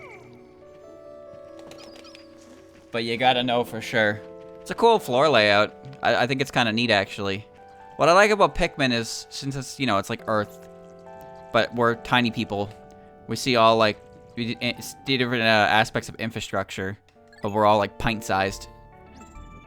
It's a game for ants. Like me and you. Ant game.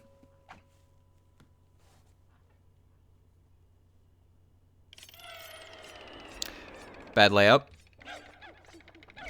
Yep. Yep, cock. I fucking told you this would happen.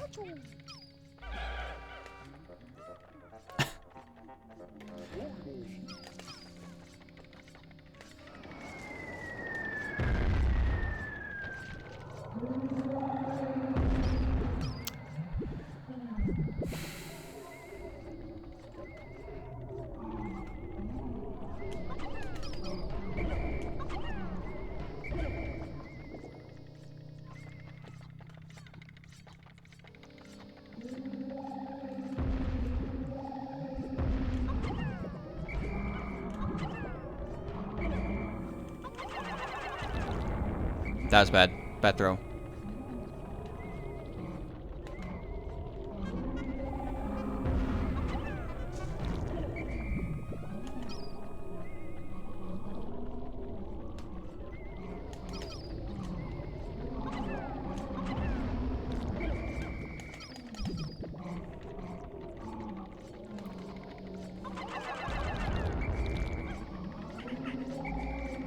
Yep.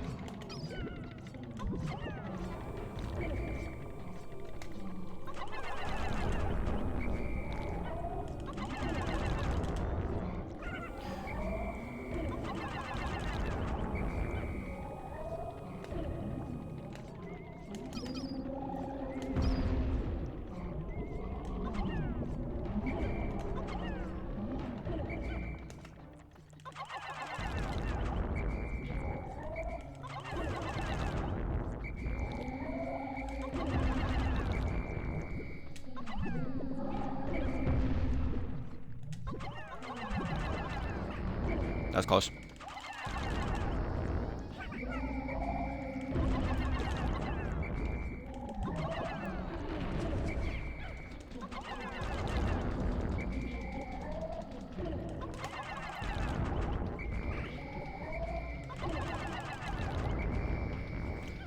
Get the hell over here. Okay.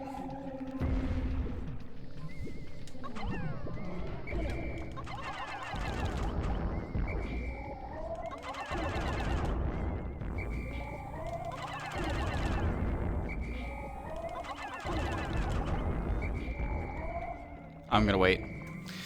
I'm gonna wait.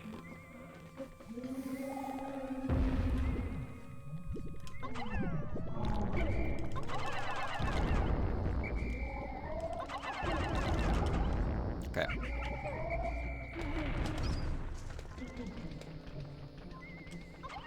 Oi. Alright. I did lose one Pikmin to some, just to some nonsense. Easily avoidable nonsense. But one is definitely better than the amount of shit that these things could have caused me. That much is for sure. Cock munch. Alright. I have fought 3 of those things at the same time before without any casualties. It took a long time. It took a long time, but I did it. I did indeed fight 3 of these things at the same time before. There is a challenge in vanilla where you fight 2 at the same time, but the arena's quite big and quite safe for your Pikmin, so it's not too bad. 3, however, in an open area is just asking to die. So yeah, there's no more treasure. Very small casualty list so far, which is better than I could have expected. Bosses are capable of killing a lot of Pikmin, so I'm getting away relatively unscathed. So that I'd say that's pretty good.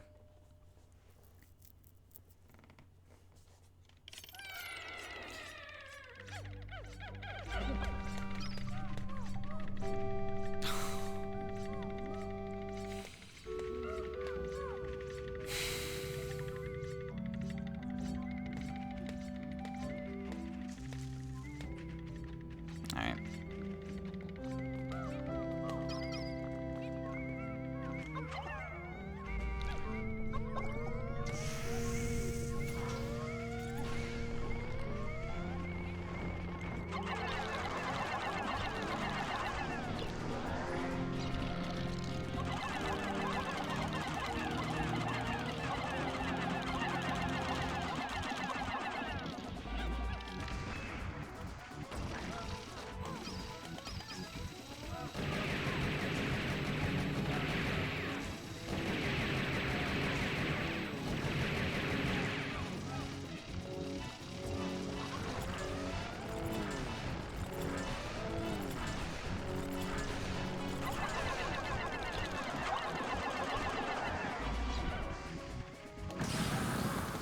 Eat my dick.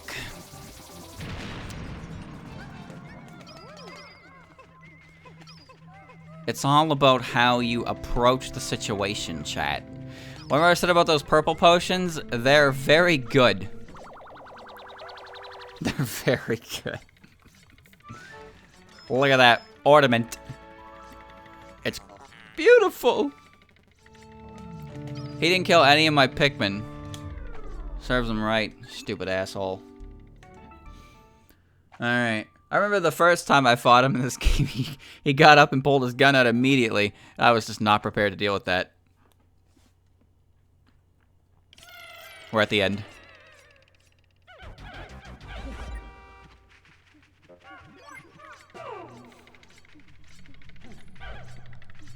How do I know this is the end? Oh, aside from the fact that it says final floor, of course. You're really putting enemies in there? You're an asshole. Dev, you asshole. Oh my god! This is actually a problem.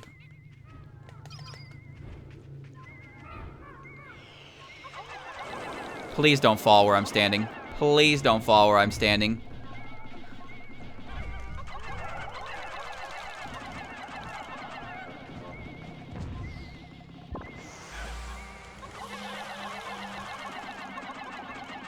Don't fall. Don't fall. Don't fall.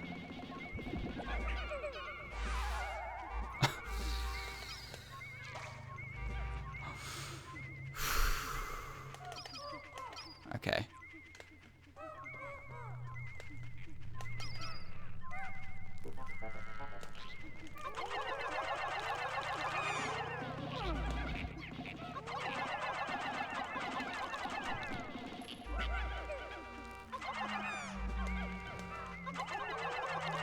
Die. Die.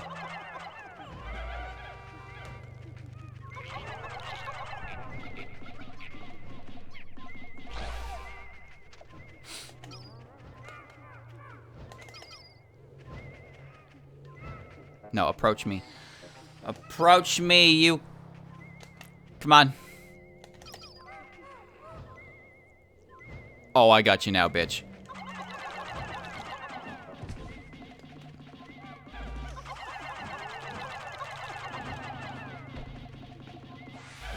Alright.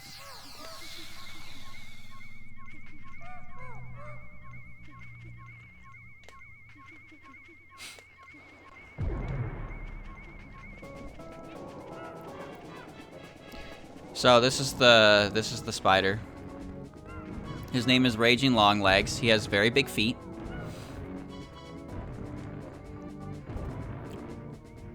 He's very slow.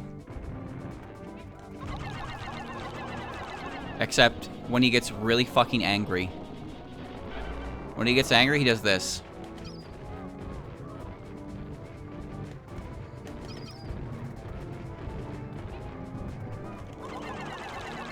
He has a lot of HP and he heals, so you have to keep the pressure on. Is he difficult? Well, honestly, he's a lot easier to manage than the other spider, I think, because he's easier to hit as long as you don't throw your entire Pikmin squad under his foot.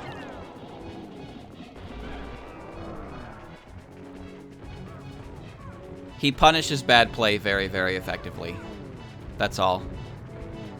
It's hard to lose Pikmin to this boss fight if you're playing properly. But he punishes sloppy play heavily. I got really lucky there. He did not shake them off, and he did his walk cycle, and he can't shake them off until he at least completes one cycle. So I just got all that fat damage for no, Oh, he did it again! Oh my god, wow. Wow. A gold coin.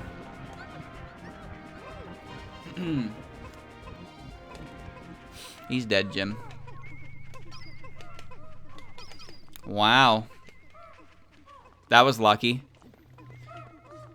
So with the added power, the power of the red Pikmin. See, he is a boss because he heals naturally. You can't fight him with a small number of Pikmin. You need a healthy Pikmin squad. You need a squad that would be detrimental to lose to the size of his foot, but also capable of losing the entire squad to his foot. I don't know if other bosses heal. Honestly, I don't. He does, though. He does.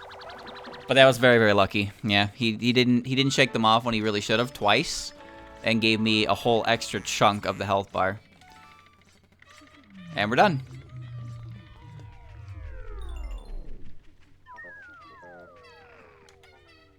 Bro, come on. What are you doing? Alright. Another one down. One more to go, chat. One more to go. Oh.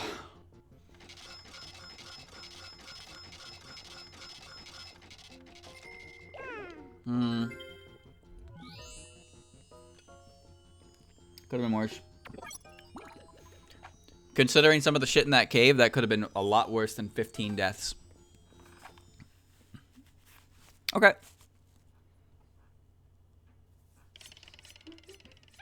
Now, this next level, I'm not bringing any purples in.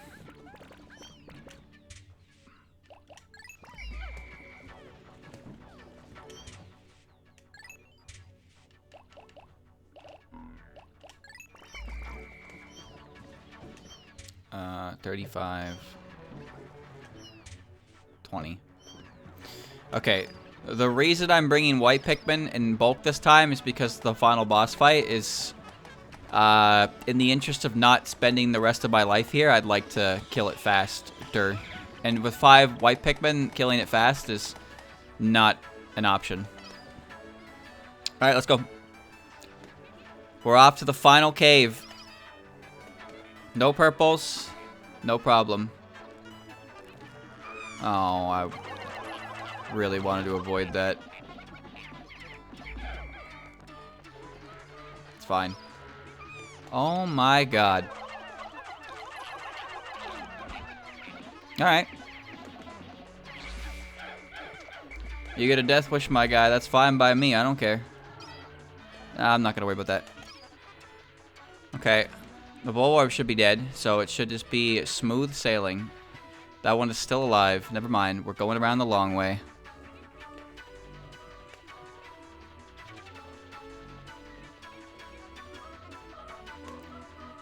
Yep, come on. Come on, team. Oh, another purple potion? You spoil me, game.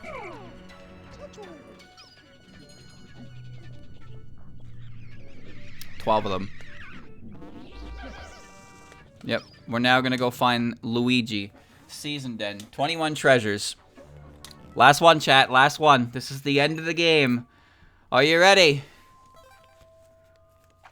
Do you think there's gonna be another spider? Whoa, trippy. An egg. Oh, it's the Mirror B area. So I don't see much here, which leads me to believe that a lot of things are gonna fall from the sky, and I'm gonna eat shit for it. Okay.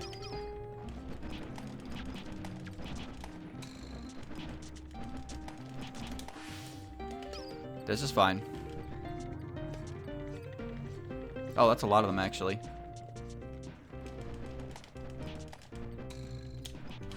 Alright. Let's take this nice and slow.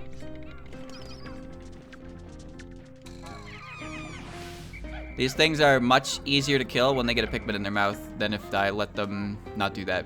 I know it's kind of bad, but trust me. If they start flying around, I'm not going to hit them out of the air.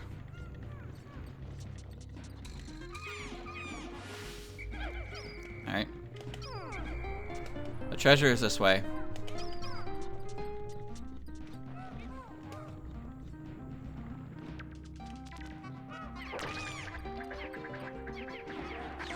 These things can't kill Pikmin effectively unless they are alone or in a group.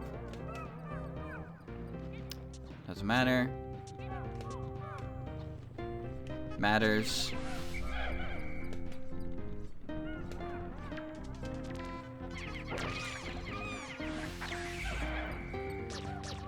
They kill Pikmin so slowly.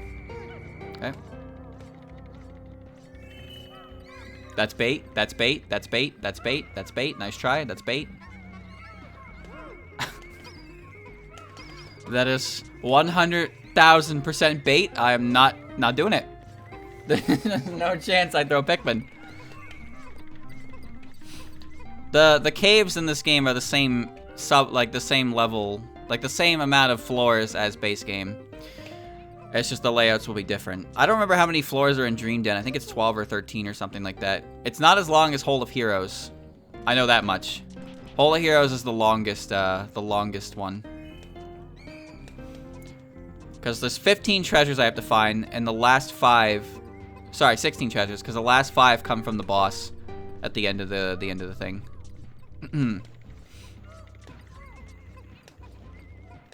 We'll see how bad it gets. This layout exists in Dream Den as well. It's the 3rd floor, I believe. It's full of bomb rocks and cannon beetles. It's really obnoxious. The 1st floor in Dream Den is a bunch of orange bulborbs with crab dudes, or like lobster dudes, whatever they are. I have a bit of a recollection of some rooms in Dream Den. He's dead.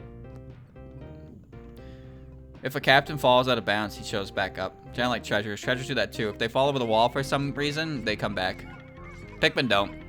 Enemies don't. Here's an egg. Wow. Hideous victual. Damn, bro, it's just an egg. Can you imagine an egg that size? The room that had one of every bulb orb in it, that's actually the second last room. That's the second last room in Dream Den. It's a small room with like everything except the bulb bear.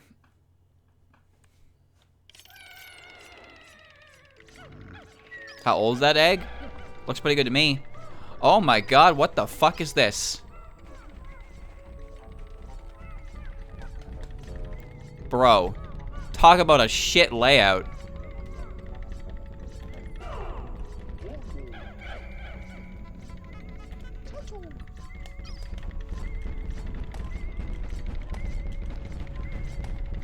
Well, chat, anyone have a story they want to share with the class while I take care of business? You know, we can talk about Jun. That's a pretty good topic. I like that topic. This is what we're gonna be doing for a little bit after all. I'm sure I had something to say of importance. I don't think so. Right, I'm doing I'm doing a sorter on Saturday, for those that don't know. Because recently, with the whole Omake thing, I've been able to look at characters in a different way and learn a little more about them. And I wanted to do a sorter with that information kind of fresh in my mind. As well as, like, you know, I have done a sorter a while anyway.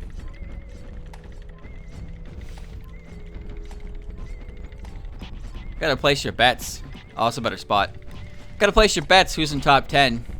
Holy shit, look at the synced up movement. Disgusting. I don't think my top five is gonna change. Actually, the top 5 might, but I don't think the top 3 is. Or maybe it will, depending on what the last sorter I did was.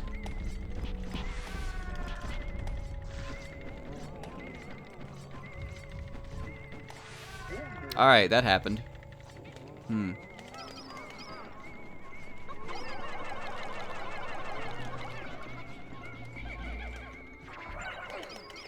Ow.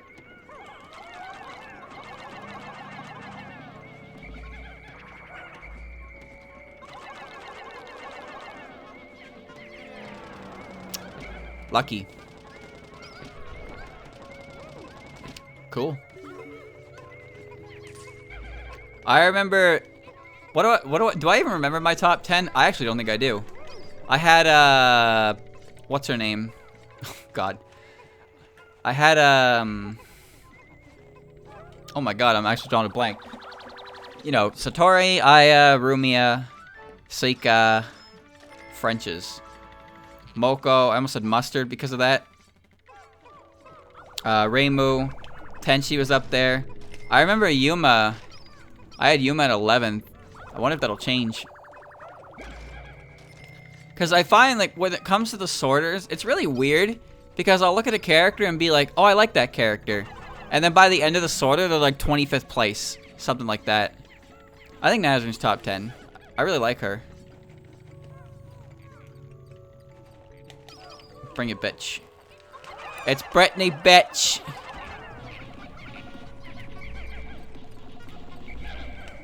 There we go.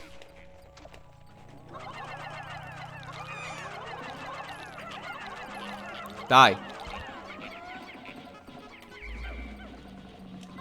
Oh, that's fine. Shimada was also pretty high up there. Like, I have a bunch of characters I like. Because it's like, even when characters are lower on the sorter, it doesn't necessarily mean that you dislike the character, right? It's kind of what it was. There we go. It's just interesting to me because when I'm doing the sorter early, it looks like the character's gonna be really high up there because I keep saying I like them and they keep winning, right? But then suddenly they're not winning anymore and they're in like 20th place. And it's just like, what? Like, I'm pretty sure Remy ended up at like 18th or something. Even though every time Remy showed up, I was like, oh, Remy, I like Remy more than this character.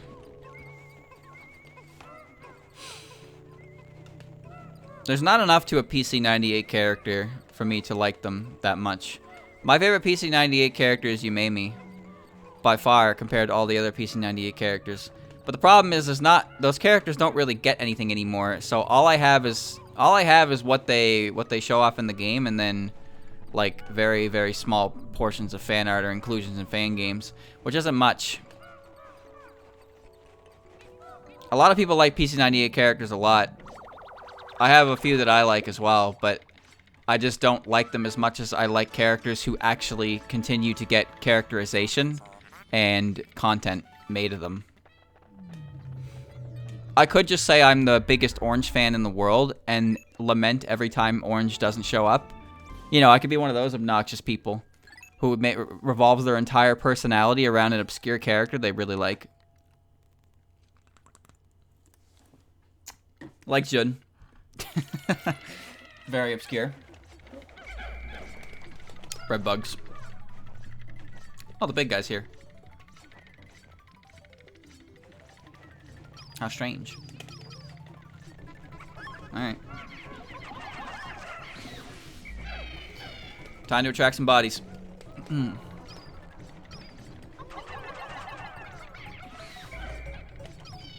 Let's see what I can do.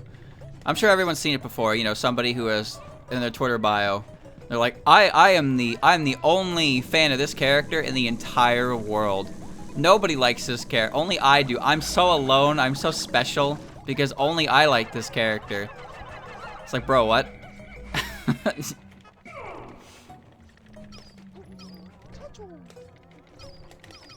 Every conversation has to be about said character. This happens in Smash too, by the way. Fucking Yoshi players, man.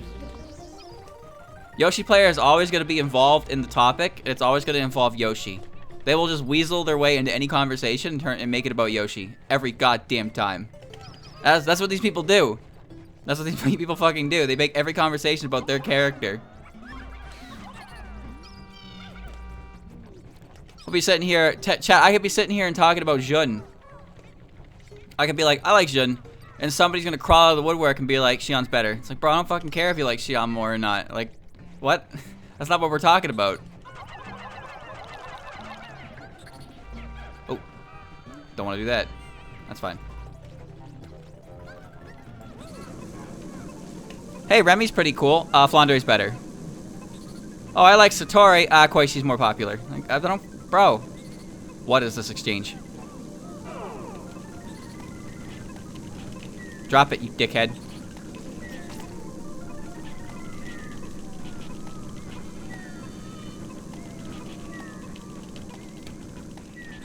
There you go. It's all about you, girl. On the 16th birthday. Pay attention to you, girl. Everyone has to do just what you say.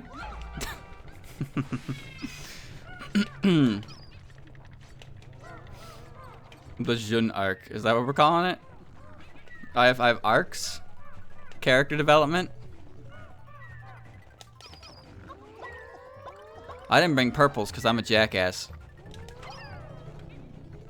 Okay. Okay, I got this. Is there any reason why I would suddenly dislike Jun? Is there? I don't think there's one.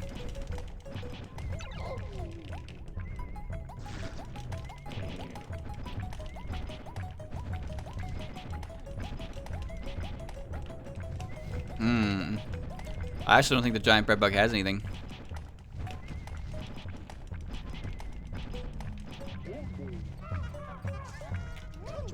Slick.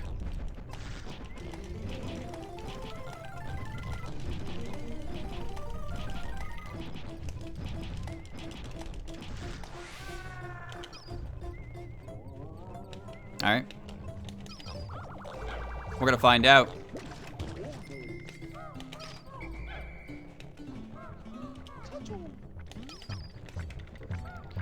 Give me that.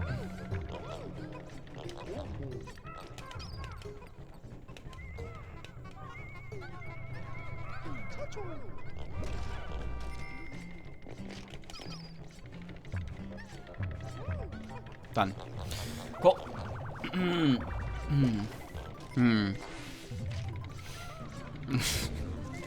You've read ahead? My life is character lore. That's right. My life is separated into character arcs. Is there a total character you just suddenly found disliking, though? Yeah, Seija. Easily Seija.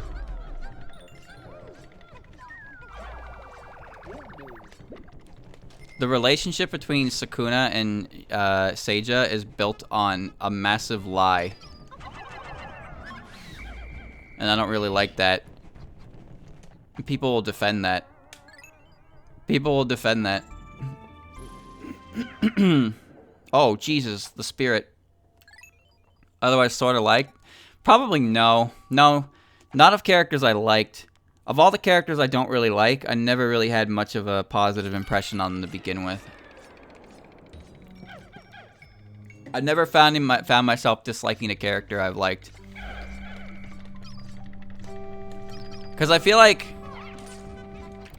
Chad, I kind of feel like if a character I like suddenly changes into a character I don't like, then the character writing is not good. You know what I mean? Like, you can like villains. Nothing wrong with that. But I feel like if you like a character for various aspects, and then you find yourself disliking that character, it's because their characterization changed dramatically for no real reason. So, in that case, I would assume that's bad character writing, right? Because I find most of the time you dislike a character on their character writing, and it either improves or gets worse. But if it starts... If the opinion starts strong, then I find it hard for it to really deteriorate. You know? In that case, I just assume it's just bad writing. This is kind of an awkward position to find myself in.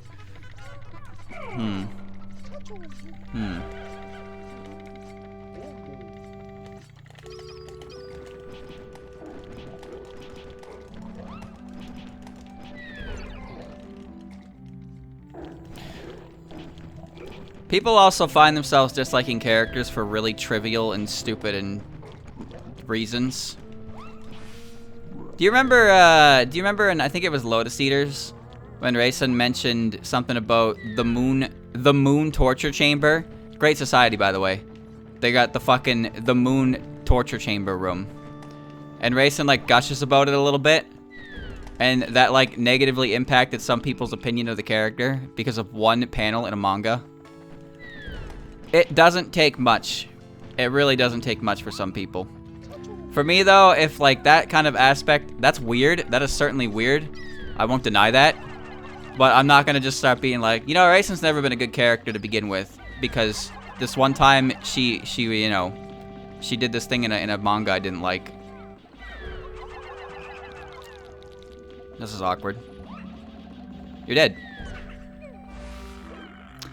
There was nothing I could do to save that. That was just unfortunate. Okay, I see the treasure. I lost a white Pikmin. That's a bit of an annoyance.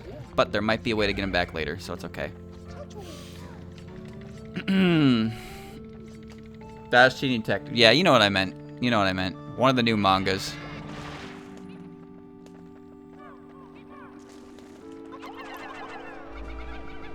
This game likes making use of this guy a lot, because he's an enemy that shows up once in the base game. Like, only once, ever.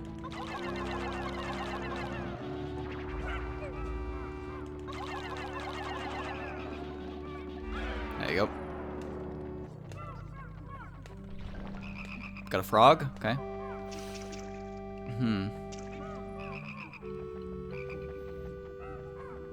There really isn't any characters I have problems with. Some characters have kind of like...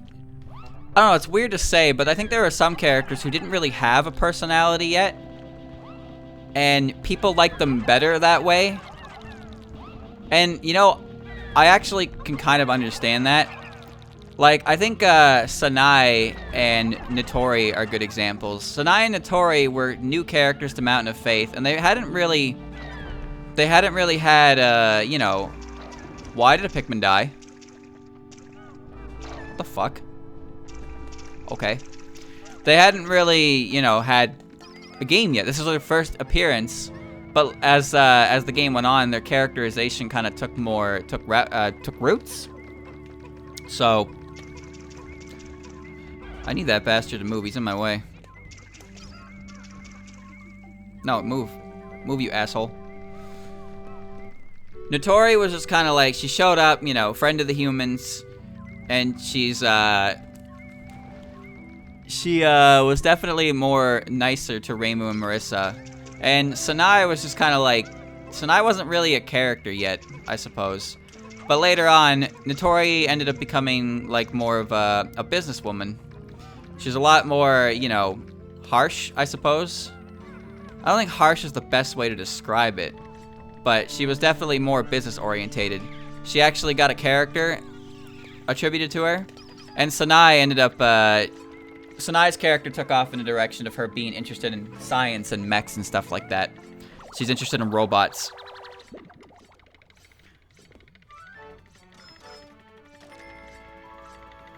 Same great taste.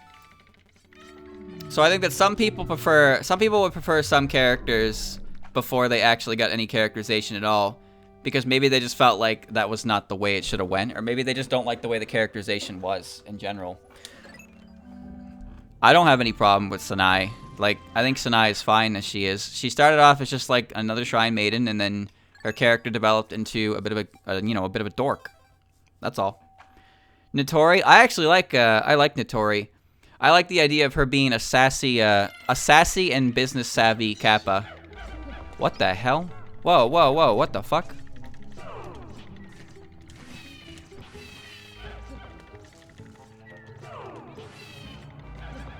That was weird.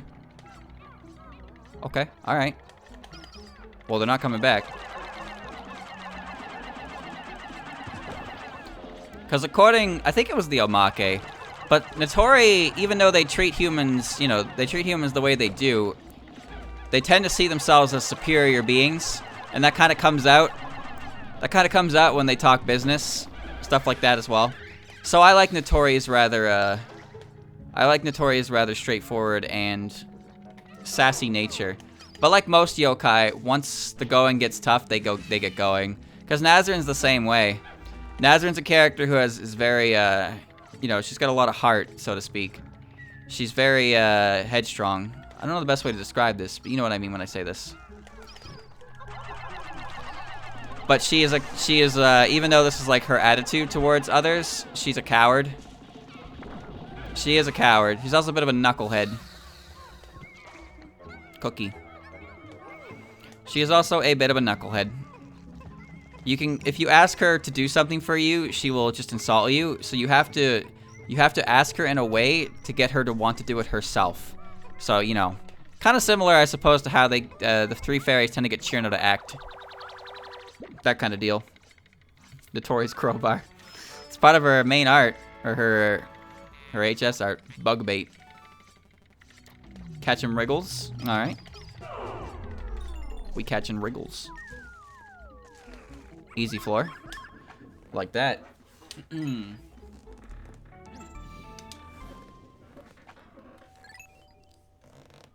A lot of different Toho characters thrive off of their fandom. Their fandom interpretations. Mostly because a lot of characters got characterization prior to that. Flandre comes to mind. That's for sure. Flandre was barely a character in any capacity, but she got popular and took on many, many different faces. Oh, I don't like that. She took on many different faces, and some became more popular and synonymous with her than others. It's a similar deal with Koishi.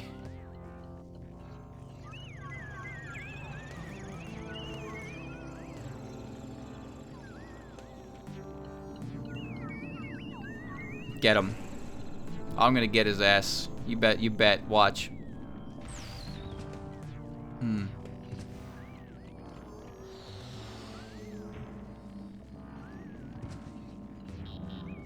Oh! Body bagged. Alright. Now to play Return to Sender. Characters like Rumi are helped a lot by fandom. Helped a lot is a bit of an understatement, though. I'd say more that characters like Rumia are developed in any meaningful capacity due to fandom. There's not a lot of characters you get too much in canon for, which is a shame, but there are a lot of characters. So I at least appreciate the characters we do get.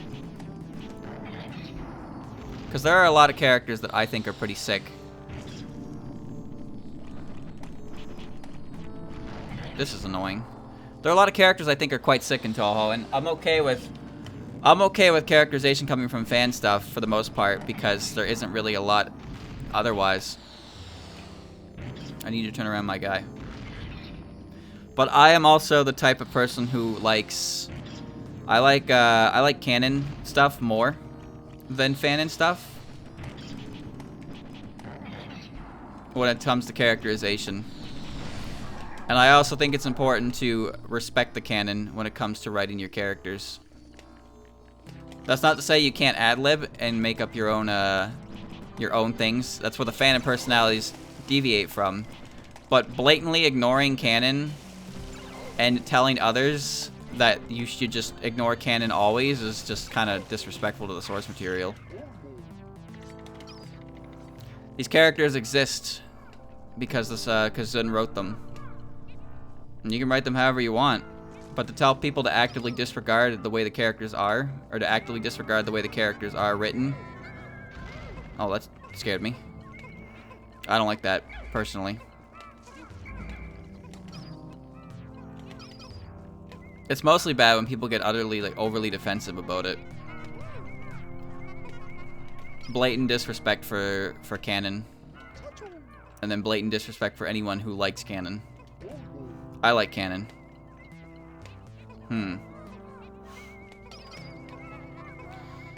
See, the thing is, the games do a decent job. Like a very, very slim job, really. Of giving the characters much of anything. But most of the characterization comes from the omake text and just the written works. Because the whole purpose of the written works is to develop the characters that people come to know from the games. But player characters get a little more characterization than just random one-time bosses. There's also a lot of exposition dumps in the final stages of the Touhou games. And also, the plot of the Touhou games are kind of important to the overall plot of the entire series because it introduces new characters to the lore as well. So the games can't really be disregarded in that regard.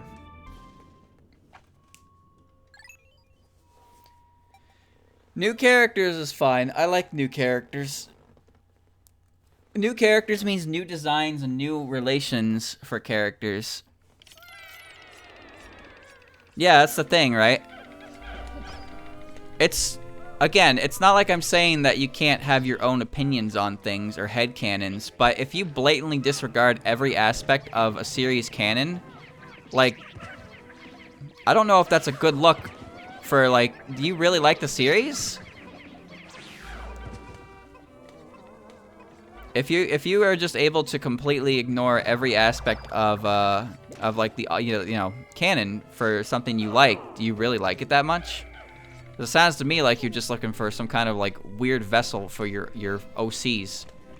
In which case, just make your own characters. Forehead. Don't take somebody else's characters and completely fucking wipe them and everything that they are and what they've been. I'm over here, but I don't see a purpose to it. Oh, that's a straight shot beetle anyway. Oh, wait, I see the purpose. God damn it. Alright.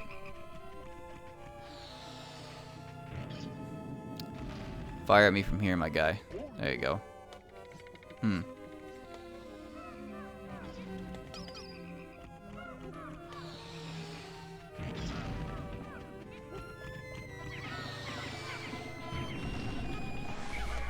There we go.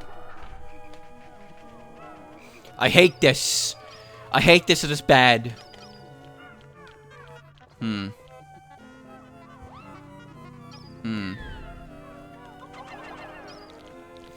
one of those dumb comments out of my vids. Yes, I did get a comment on one of my videos before about somebody saying how much they hate everything about Touhou, the characters, the games, the written works, all of it. And they only like the series because they can just plant their own characters into existing characters. That's it. The only thing they like about the series is that they can use existing characters to pilot their own headcanons for the characters. In which case, just go make your own characters, dog. Oh, cool bug. I'm gonna play a risky game here.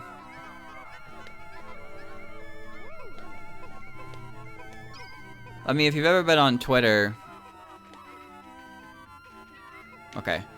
If you've ever been on Twitter, then you know there's a lot of people on there who hate things. And it's kind of just like, why are you a part of it? You know how many times you see a tweet that's like, I hate the Toho fandom. I hate them. I hate all of you. You all suck. You're all bad. And yet they're still, you know, they're still here. No matter how much they say otherwise, they're still here. They're not going anywhere. No treasure over there. Nice. I believe the kids would say, touch grass? Touch grass, perhaps?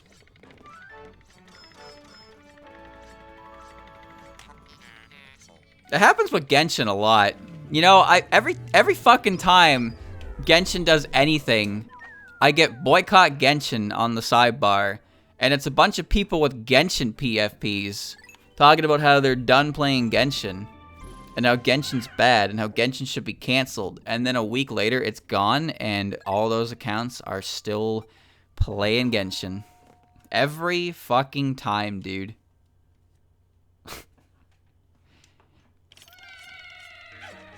An activist until they have to get up out of their chair.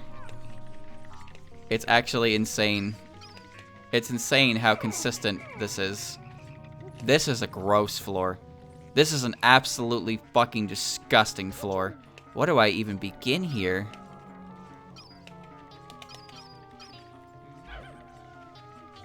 Oh my Jesus.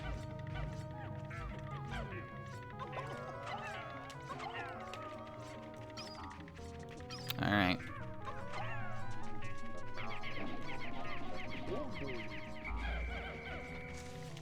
Alright.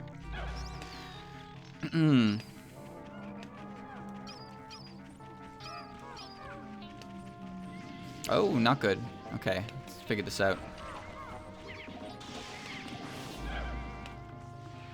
What do I need to figure out? I see the treasure. I see the treasure. The problem is the proximity in which I am to other problems.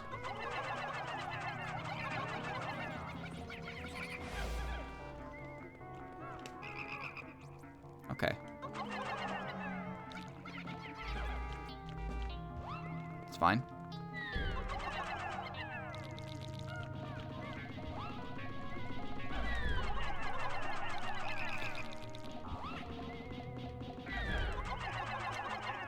I don't know how sometimes Pikmin fall off like that.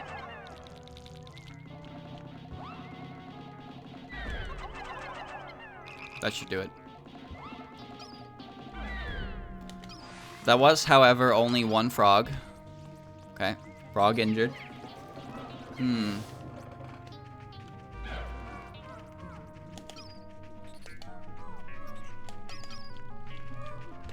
It's not the people who enjoy headcanon stuff. It's the people that get angry when you don't accept the headcanon stuff as canon. Like, they literally cannot accept if you say, sorry, I don't believe that myself. You turn into a bad person if you don't believe the things they believe. That's the annoying part. You can't even express your disinterest in it. Because if you do, it makes you a bad guy.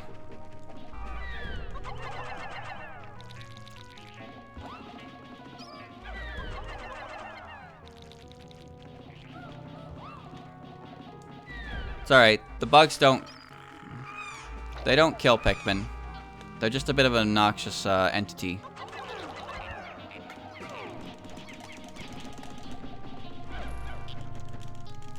Throw the Pikmin. That's awkward.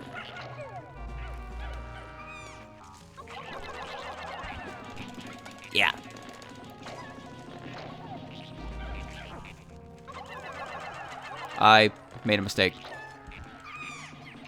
Get him. This is so bad.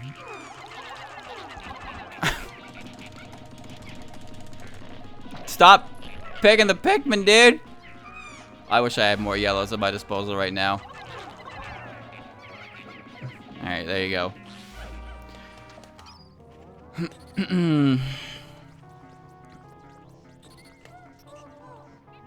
Crab pincer. No, that's definitely one of them. Shipping is one that tends to come up a lot. Not agreeing with somebody's ship. I don't like talking about shipping. That's for sure. I really, really don't. Tell the wrong person you're not into their ship though, and suddenly, you know, you're being convicted of a hate crime via Twitter. That's always fun. All right, now let's see the best way to deal with something like this.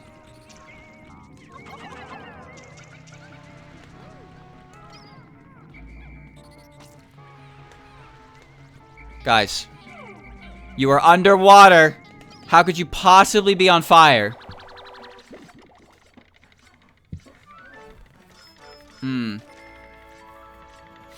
Mysterious remains.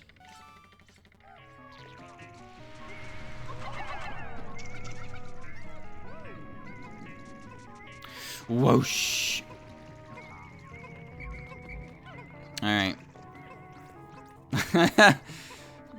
Whoever sent this has no idea about the physical limitations of life underwater. Well, might as well throw these in the fire. Why in the goddamn did he let go of the frog? Alright, I got it.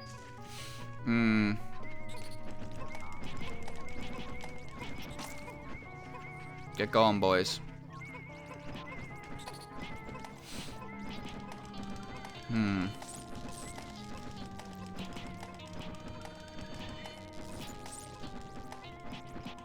Dead. Alright. Look at that. Took him off screen. Put it back on.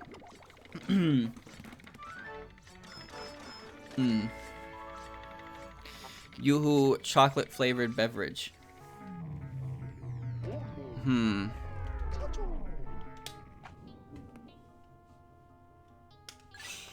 Every fandom has things like this. It's no surprise.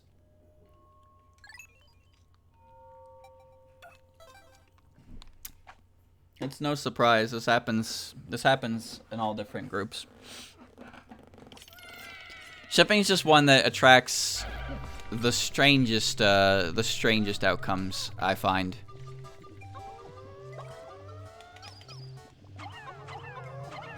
There we go. Thank you for the resub, Pony. No, I is after this. See what I did there? No, I'm almost done this game, but I basically didn't have enough content to do 2 different streams, so I put it all together in one stream, and I'm approaching 2.5 hours, which is pretty good. So I'll be done this around the 3-hour mark, and I'm only doing half of Aya anyway, because odds are I'm gonna get distracted. I wouldn't be able to finish the full case anyway. But that's after this. Doon doon doon doon doon doon doon. If I'm lucky, that's the only treasure. There you go. There was I mean, this is an old story at this point, but there was I think it was Undertale. I think it was Undertale about somebody who got offered a cookie at a convention and bit into it, and there was like a needle in there or something, like a sewing needle. Because the artist in question shipped characters that the person who gave the cookie did not agree with. So they resorted to, you know, malicious violence as a result. That kind of behavior is kind of, you know, bad. Have you never heard of this? This happened. This is real. I think a lot of conventions ended up putting like rules to be like, yeah, you don't bring shit like this and don't offer it to panelists. Like, don't, because this happened and it was not good. Yeah, that's like fucking. I'm in second grade and I'm watching a trick-or-treating video, right? No, this is, you can look it up if you want. I mean, I don't recommend you look it up, but this is a real thing that happened. Whoa. Look at this shit. Wow, this is cool. All right. This is the red Pikmin floor. This looks sick as fuck. All right.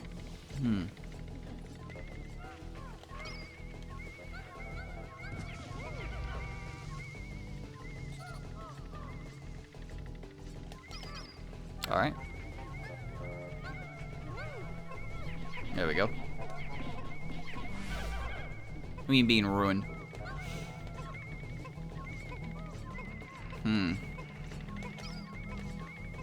Alright, that might be the only treasure in here. Snapple! Reject if button is up. Abstract masterpiece. There you go. That's it? Alright. Small floor. But you know what that means, right? It means the next floor is going to be electricity based. Unless the previous floor was that, but I don't think so.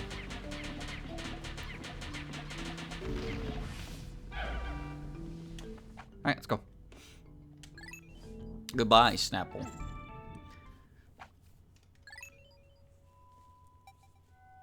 Fandoms, man, am I right? Oftentimes you're recommended to not engage with them, which is, for the most part, not a bad idea. It's just, you know, it's a bit of a shame. There are a lot of people and participate in fandoms that make neat stuff. It's just, there's also a lot of people who only participate in a fandom because it's the popular thing to do, and these are often the people that you wish to have no engagement with. Oh. That's all.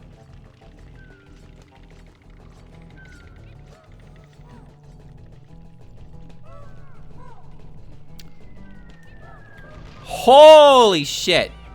That's close.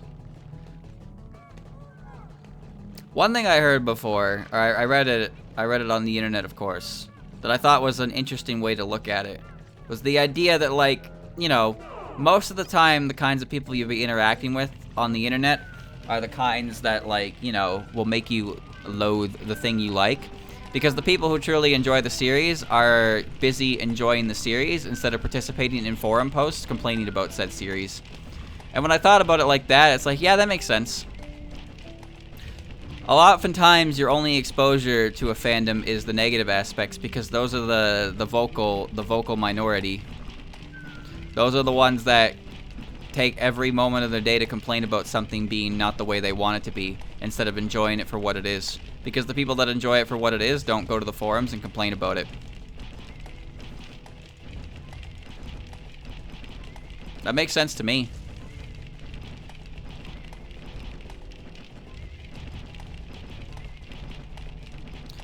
It's also just a fact of the matter that there's a lot of the times you're only really going to be able to engage with other people who are interested in the same things you are through the internet when it comes to these niche hobbies, right?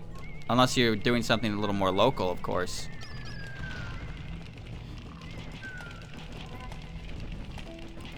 These guys gotta die. You don't go out and play basketball with people you met on the internet because they're probably not in the same area you are. But you do that with people who live in the same area because you can actually get together and play baseball. But you know, when it comes to like something like Tuhu, your only real engagement with other fans is from the internet. Because it's a lot easier to talk about things like that on the internet than in public. Because in public's a weird place. It just so happens that under the guise of anonymity, a lot of people turn into massive assholes. Because if you cannot, you know, if you can't If you can't tell who I am, then I can be as rude as I want and it will not bite me in the ass. This is really weird.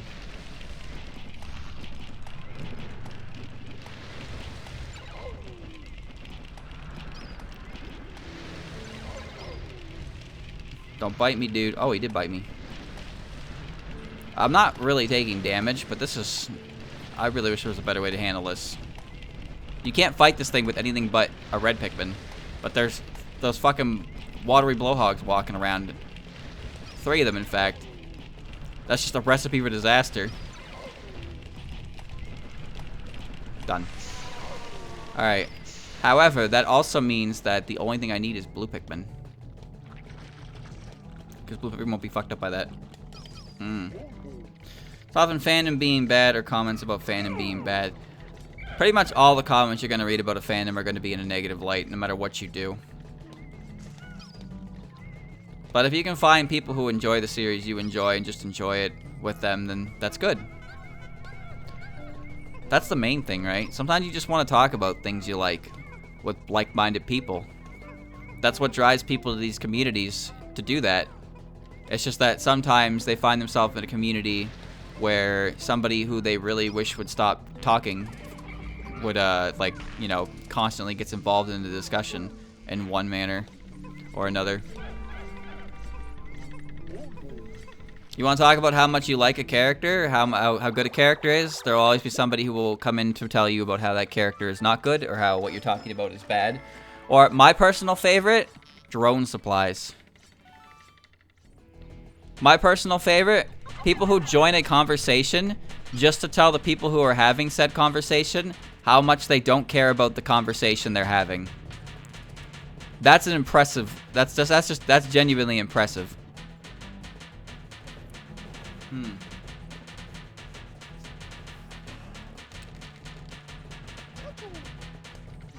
What do I even do here? I'm missing a treasure, but where is it?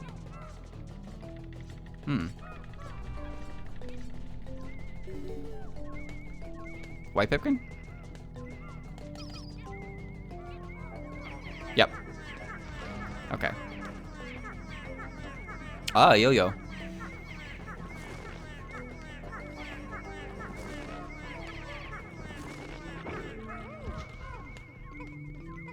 Like, chat, I put out a tweet before about the whole Wario-Waluigi comparison to Jun and Xion. Because, you know, I thought it was neat. And I got, like, 3 comments that were just told me that Xion is better. Like, that was the interaction that tweet pulled. Was people telling me that Xion is better. There was nothing about that tweet that compared those characters in any capacity to each other, only to other characters.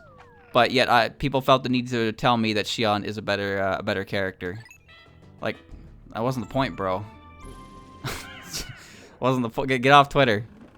I shouldn't be on Twitter either. Get me out of here.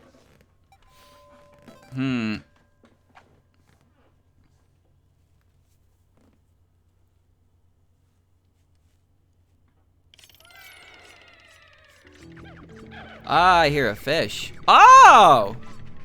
They're pretty close.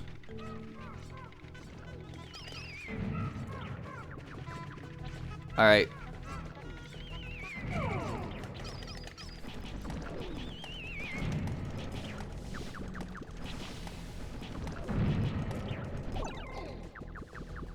It's fine.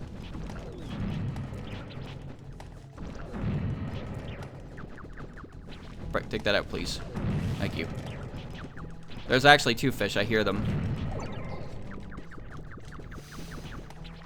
If you ever read something on Twitter that makes you upset, just remember that nobody will care about that tweet in about 3 days' time.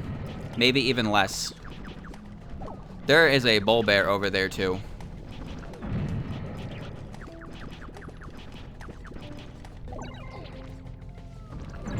This is a wild floor. Well, like 3 hours? Well, it depends how viral it gets.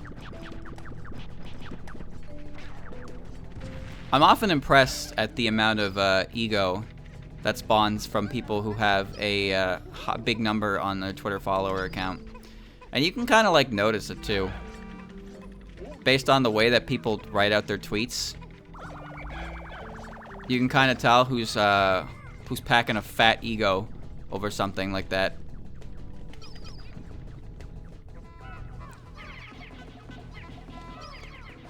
Okay. How do I handle this? I gotta take these things on one at a time, I think. A manifesto on doll porn? Yo. Hold on. That happened? I know about the guy who posted his manifesto on fucking Fumos. Well, okay, I say that. Minus the fucking word, of course. Just this guy who got really angry at Fumos.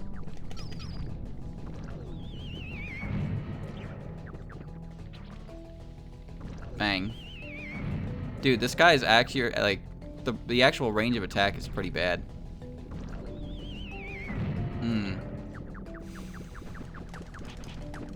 Shitpost accounts always get big egos. Yeah, it's crazy.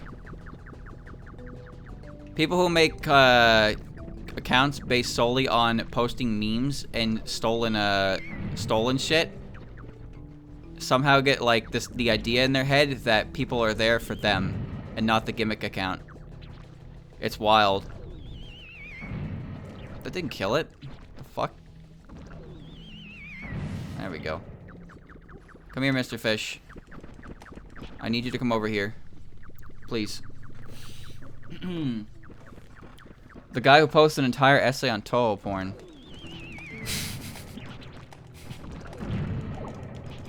Was this his first day on the internet?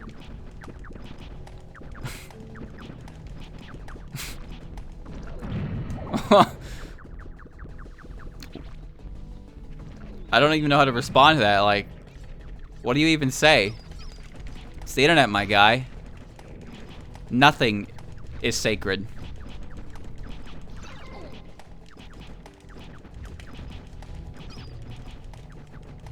I wonder if I can get the fish to shoot him.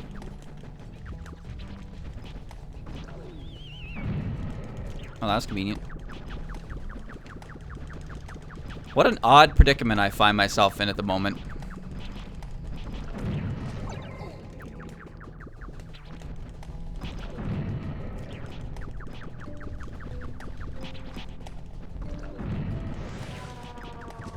Wow.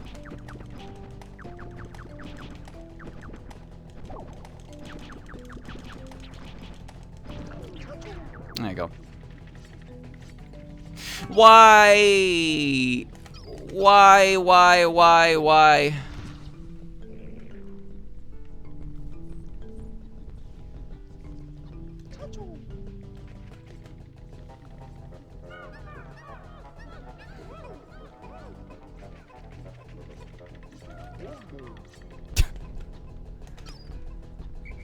Okay. Get the Pikmin out of there. I wonder if I can bait him to just like walk off the edge. Fine,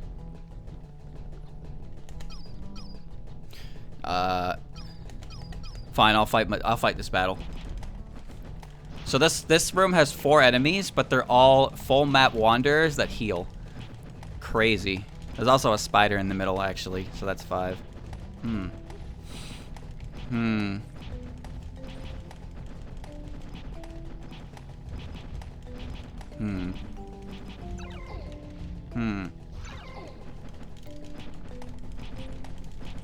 You need a big enough gap, but some enemies can just walk off the edge, yeah, even in vanilla. It's no big deal. This doesn't take too much time.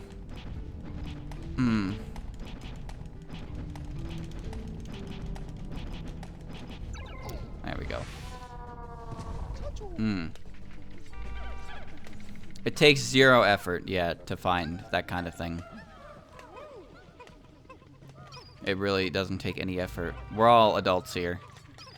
Like, this is no big secret to the world that this kind of thing exists. And I am a firm believer that what you do behind your bedroom door should stay behind your bedroom door. All right, I don't need to hear about what you know, flips your switch. I don't need to hear that.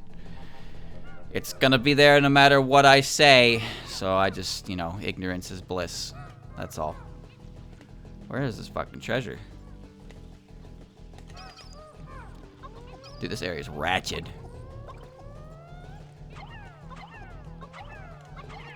Alright.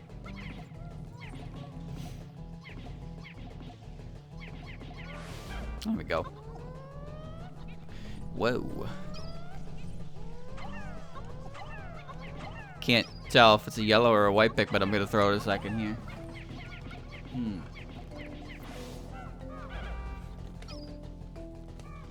Dude, this floor is massive. Probably to make up for the fact that there was 4 wandering enemies around in it. Where's the treasure? Okay. Looks like I gotta look around for a bit, but first let me take care of the hole. Okay.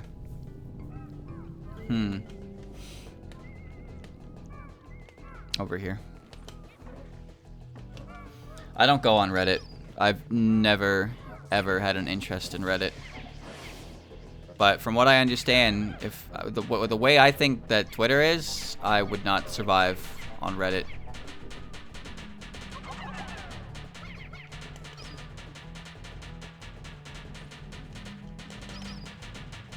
Okay.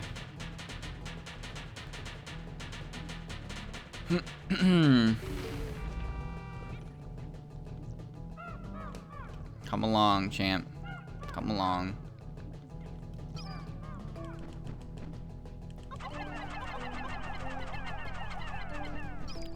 All right.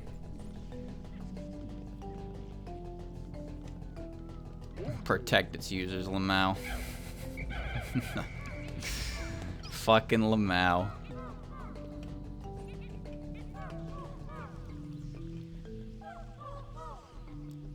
I have to assume it's up there. Well, I imagine the Toho subreddit isn't necessarily filled with people who play the games or actually like read the mangas or participate in anything involving the actual series. These are also the people who get really offended when you assume that they can't enjoy things because they don't participate in canon stuff. No, I don't get upset because you don't play the games. I get upset because you act like the way you do and you don't do anything.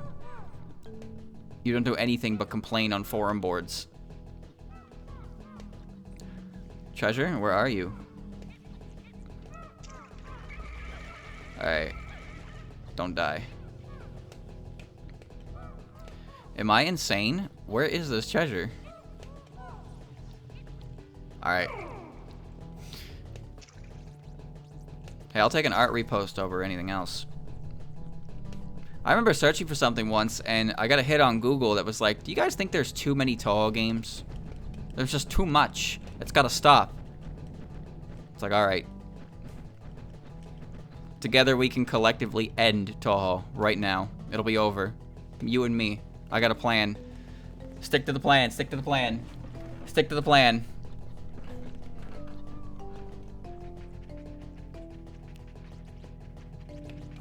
This is gonna take a while.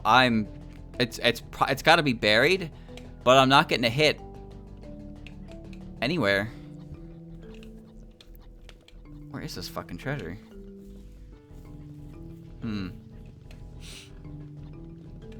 Yeah, oftentimes it's complaining about the newest game for one reason or another.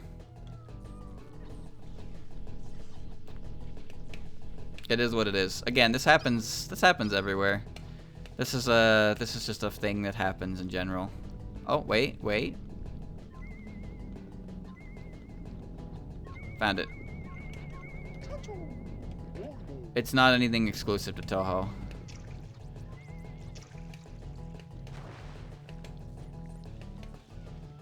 It is a shame that it happens, though. There's, you know, no doubting that. That is such a fucking distance I have to traverse, though. Oh, God. Alright.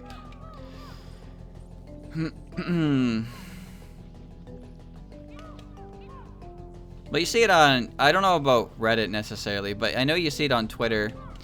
Twitter tends to have its monthly feel-good moment about how you can enjoy the series without, you know, canon. You don't need canon. People, as I said, people get really defensive about this kind of thing, and it's not really sure why. I've never met anyone who told me that that like you have to play the games to enjoy the series. I've never met anyone like that ever.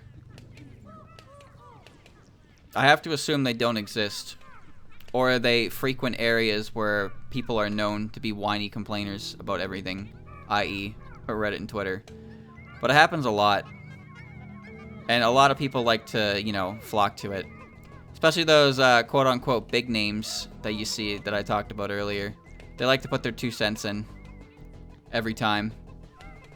Because, you know, regurgitating a popular opinion is a good way to get traction on that site. Makes you feel good to see to see that baby doing numbers.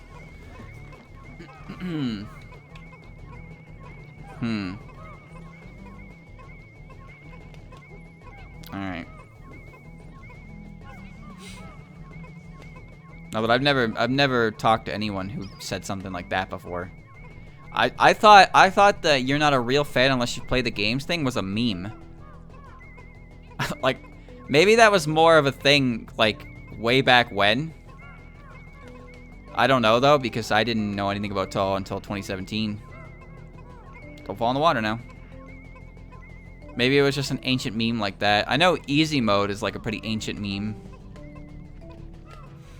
The idea that playing on easy mode makes you a lesser person.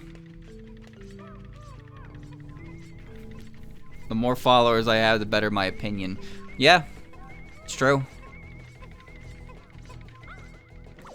People gain followers by doing like one of 2 things. Stealing memes and posting art with big tits. It's just impressive how many people post art with big tits, gain a following, and think suddenly the world cares about their political opinion. Let me tell you something. I don't. I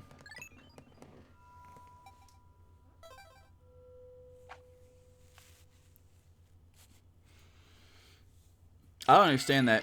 Toll has many different formats of entry. It also has a ton of fan games and stuff, too.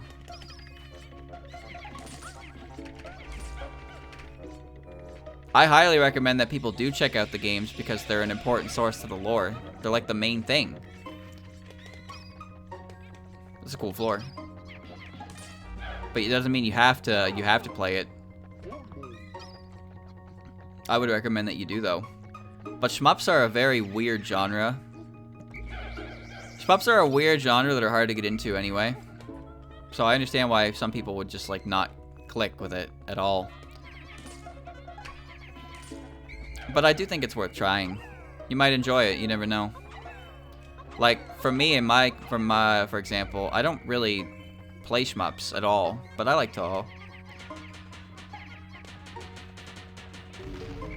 Okay, let's see. I think I lost a blue Pikmin. Yeah, I did. I want a white Pikmin. Ow.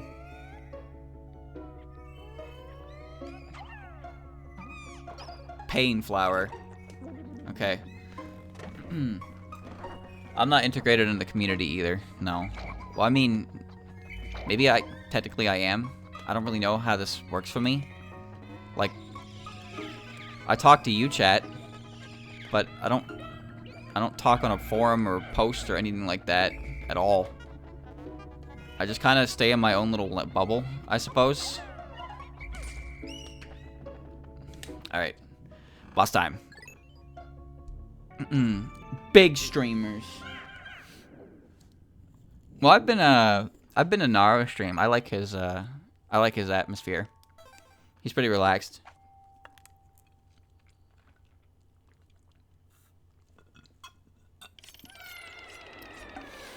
Something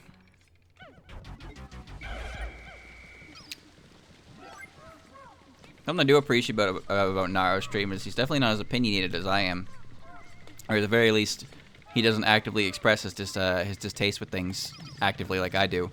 So, He definitely has a lot more of a positive environment going on. I fully concede that. How do I fight this guy? Well, the first thing I need to destroy is the hydro pump. Is actually not the case. I want to destroy electricity. Electricity's scary. Okay. Hello, Louis. It's a weird arena for this, but I can do it.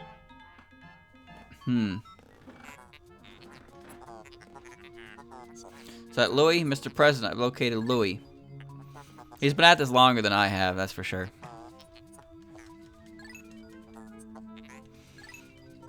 Some people get frustrated easy. I get frustrated pretty easy, I think. It really depends on the game, though.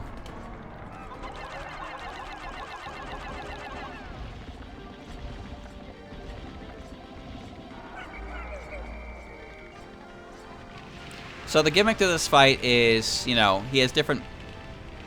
Oh, it's melee, Final Destination.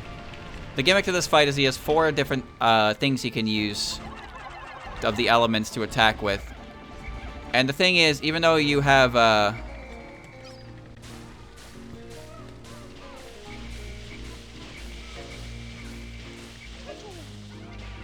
Even though you have resistance to electricity and fire and poison doesn't do anything to you, you're still knocked down by it, so it's dangerous.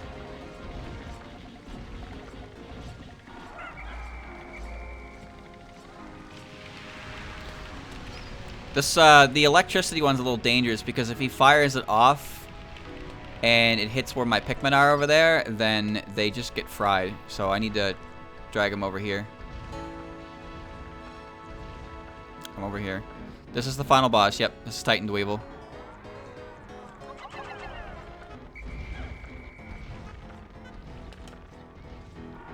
That's the electricity one. So it's fine.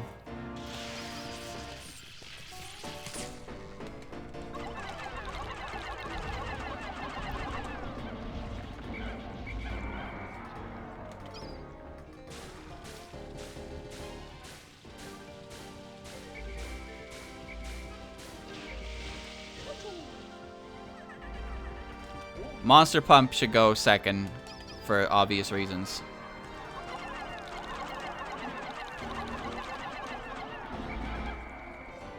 But the flamethrower and the poison one aren't too bad. Poison one can be annoying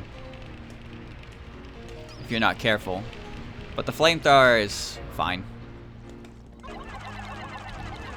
When one of them starts smoking, it means you're almost done. However, they also gain a different attack pattern. Slightly different attack pattern. Okay. Spider has eyes. They're just covered by one of the treasures. It's the one I'm hitting right now, because it's on his face. Alright. Ooh.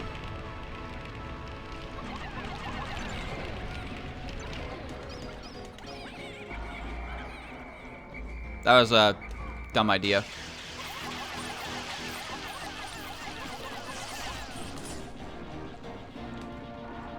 Almost.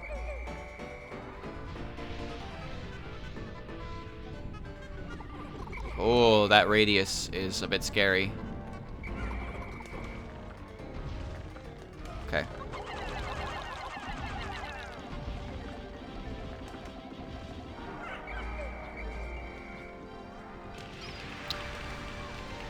Almost got one of them.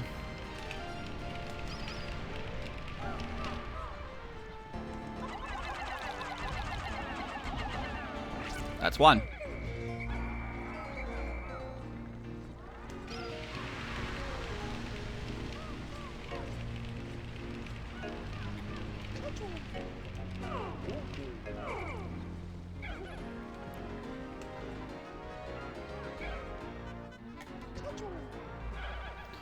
Okay. Next is Pumpy. Where's Pumpy? This way also I can just focus on the Pikmin in this group. And the blue Pikmin aren't affected by it. Okay.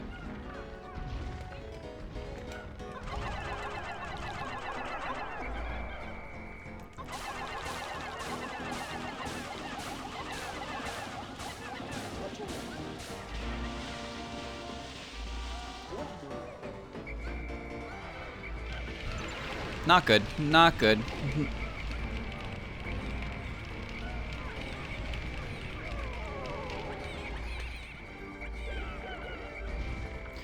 They really had to pick up that treasure, though. Why do I have a white Pikmin with me? What? The fuck?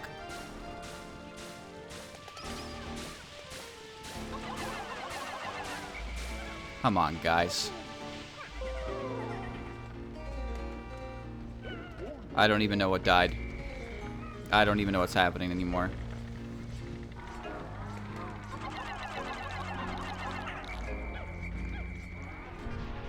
Yeesh.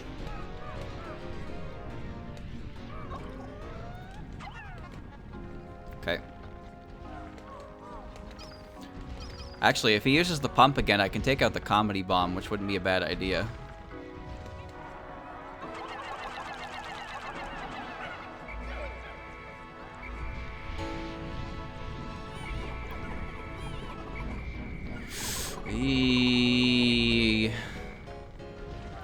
This will be why.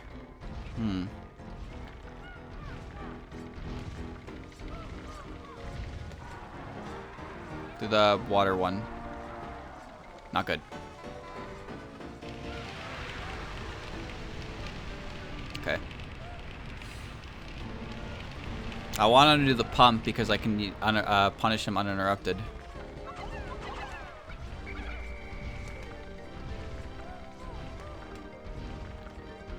Turn blue, you asshole.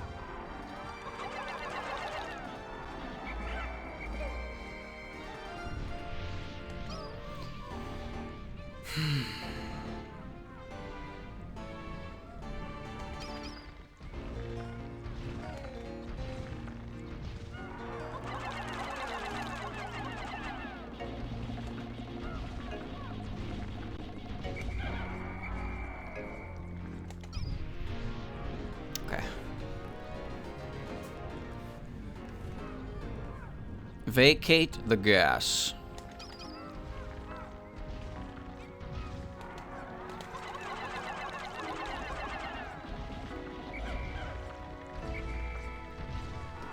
Not Pumpy. Give me Pumpy. See, I could use blue Pikmin to take out the pump, but the thing is the pump doesn't really matter for that. It's just with the pump. In this situation, I can use the blue Pikmin to take out the other ones while the pump is going. Which is honestly a better alternative. Because while he's doing the pump attack, the blue Pikmin can get on another treasure and attack it.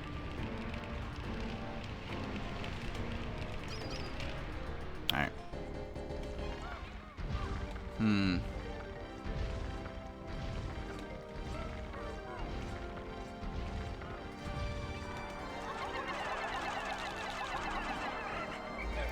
He's not giving me the monster pump.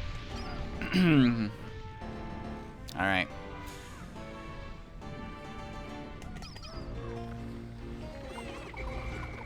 Give me the monster pump, please.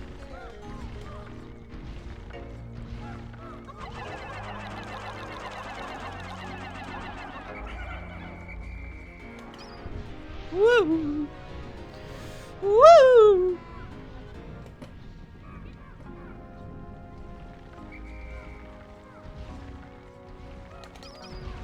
Alright.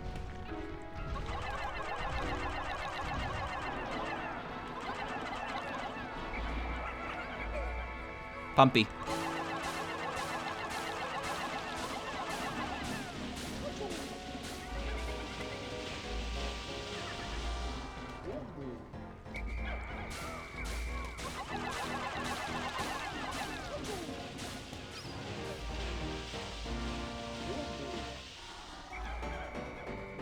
I still didn't knock it off?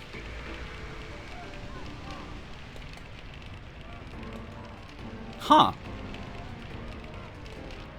Motherfucker's taking forever. Wait, no, it's gone. Where'd it go? Chat, where'd it go?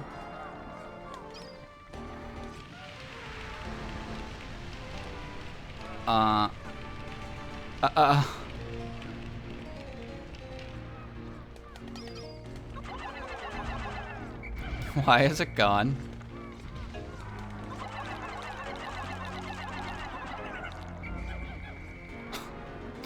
What? What? Where'd it go? I kind of need that to finish the game.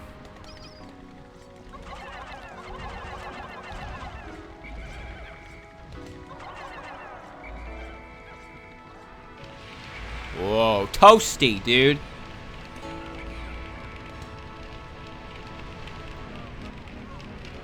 Bubbly boy. Please use Pumpy.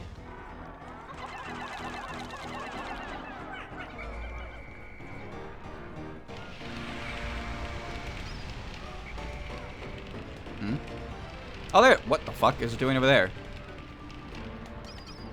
I guess it fell through the floor or something, and it respawned. Alright.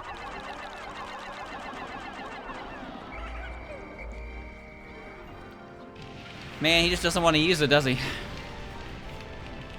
The only way it could have gotten over there is if it fell off the map somehow.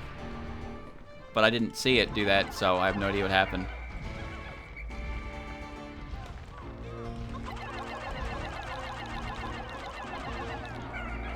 Pumpy.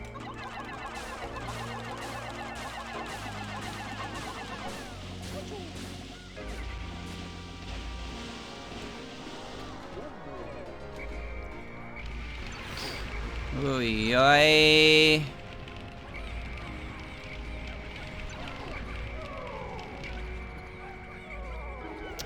Yeah, it's not good.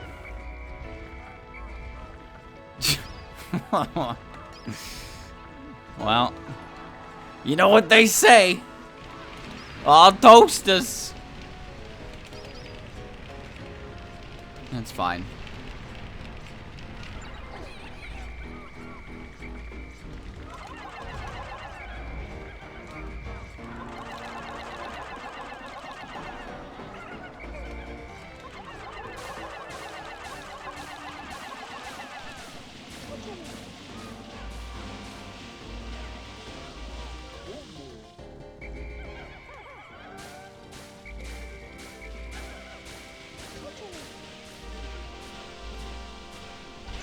Ow.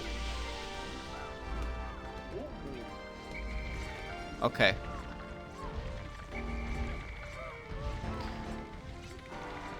Go ahead. And now the pump is easy to hit, because he's going to put it in front of him every time.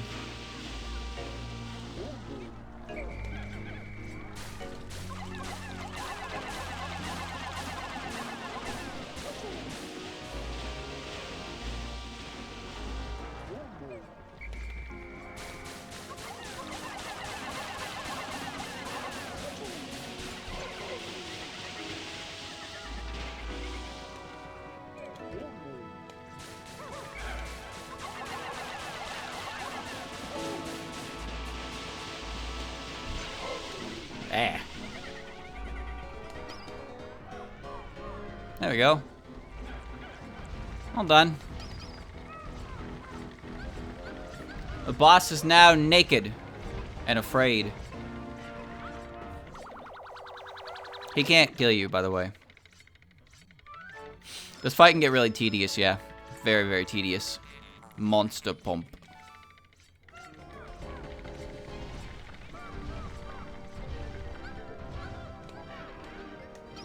He can't do any damage in this state, so I'm just gonna take this opportunity to get everything. There you go. Alright.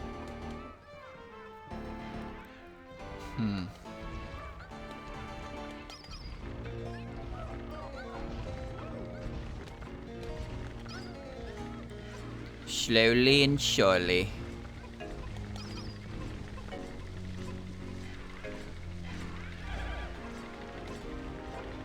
There we go.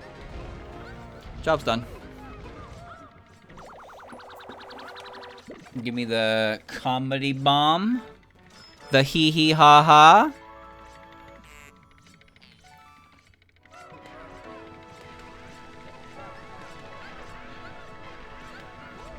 No, I haven't won yet. I have to kill it now. I have stolen its treasure. Now I have to destroy it.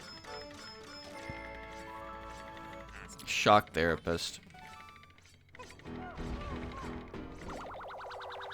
There you go.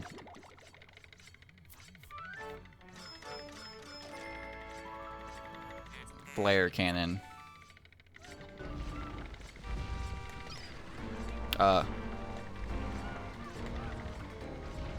Alright, time to die.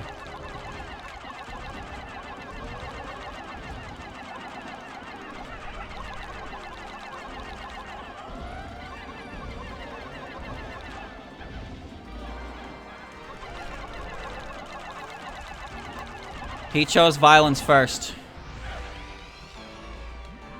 Now he turns to bubbles. Don't ask me, dude. He is boobles. Boobly boy.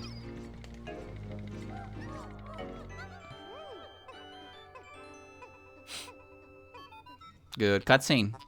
Louie? Louie? Where are you, Louie? Where'd you go?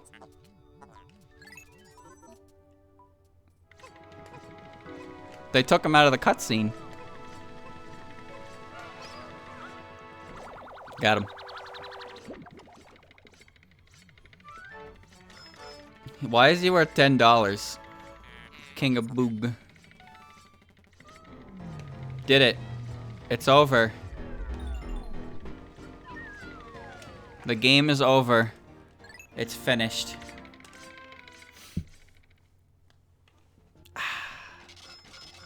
Meat satchel.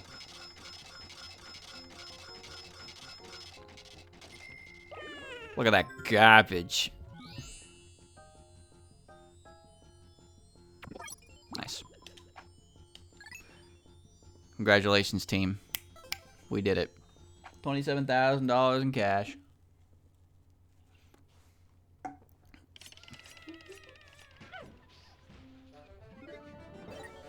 You've collected every treasure.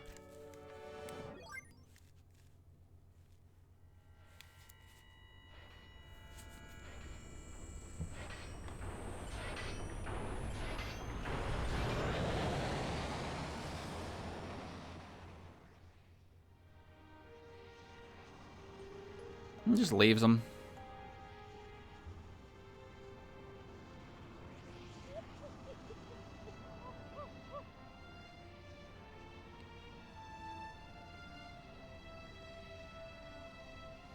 Wow.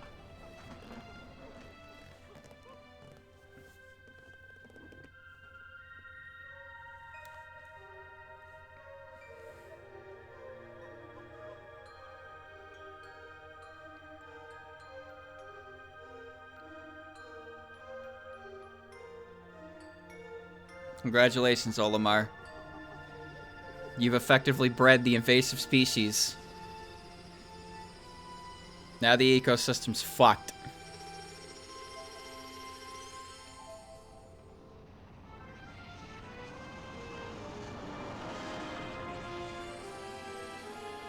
You greedy asshole. You've ruined this planet.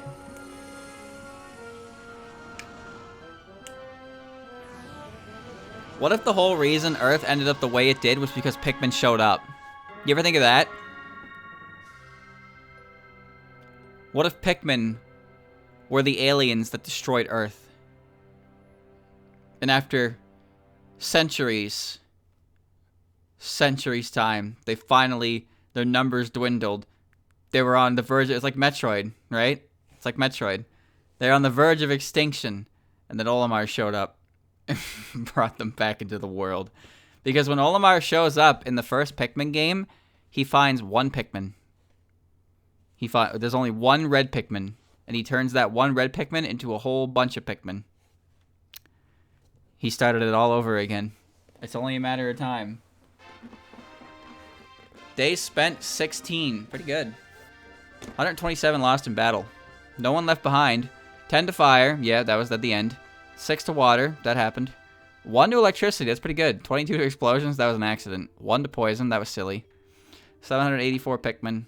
213 total. 139 total. 191 total, 47 total, 194 total.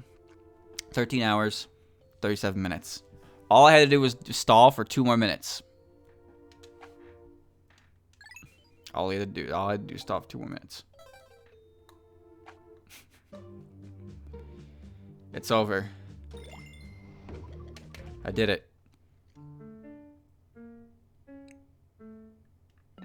I didn't use the candy pop buds, so they're not in the thing. Man at Legs Alpha, Raging Boister, Water Wraith, Subterrestrial Crawlster, Crimson Longlegs, Obsidian Dweevil. Louis. Yeah, so now Louis tells you how to eat these creatures. I like this one. Edible, known to cause mass hysteria followed by leg spasms and internal thunderings. Yep, it's pretty good. Where's the Mamuta?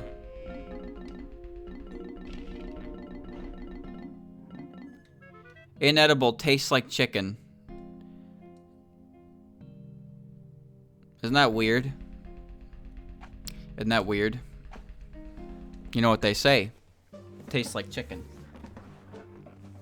But I've done it, chat. The game is over. The game is over. I'm not gonna do the challenge stuff. I'm not gonna do it. There's a bunch of challenge mess, but I don't know how much it's gonna be pretty rough. But we've seen all the bosses. You've seen it all, chat. You've seen it all. There's probably some cool challenge maps in there, but I'm gonna pass. I'm gonna pass on it. But I did really enjoy this game. It was a fun revisit to Pikmin 2 with a cool differences to it. Some of the cavern floors were pretty not too bad. Pretty easy to deal with. Pretty easy to deal with. And then some of them were pretty rough, depending on spawn, really. But I didn't, there wasn't anything in this game that was like crazy, super difficult nonsense. It was a fine challenge. Very reminiscent of like actual vanilla Pikmin 2, I think, in terms of like difficulty. Which is just fine, because Pikmin 2 itself has its own fair share of asshole moments. It's just how she be. But I'm glad I played this. I'm glad I played this, and I like Pikmin 2 a lot. Maybe there will be more Pikmin 2 stuff in the future. Who knows? But that's the 2 mods that I have played, 251 and New Year, they've both been really good. And I definitely look forward to more.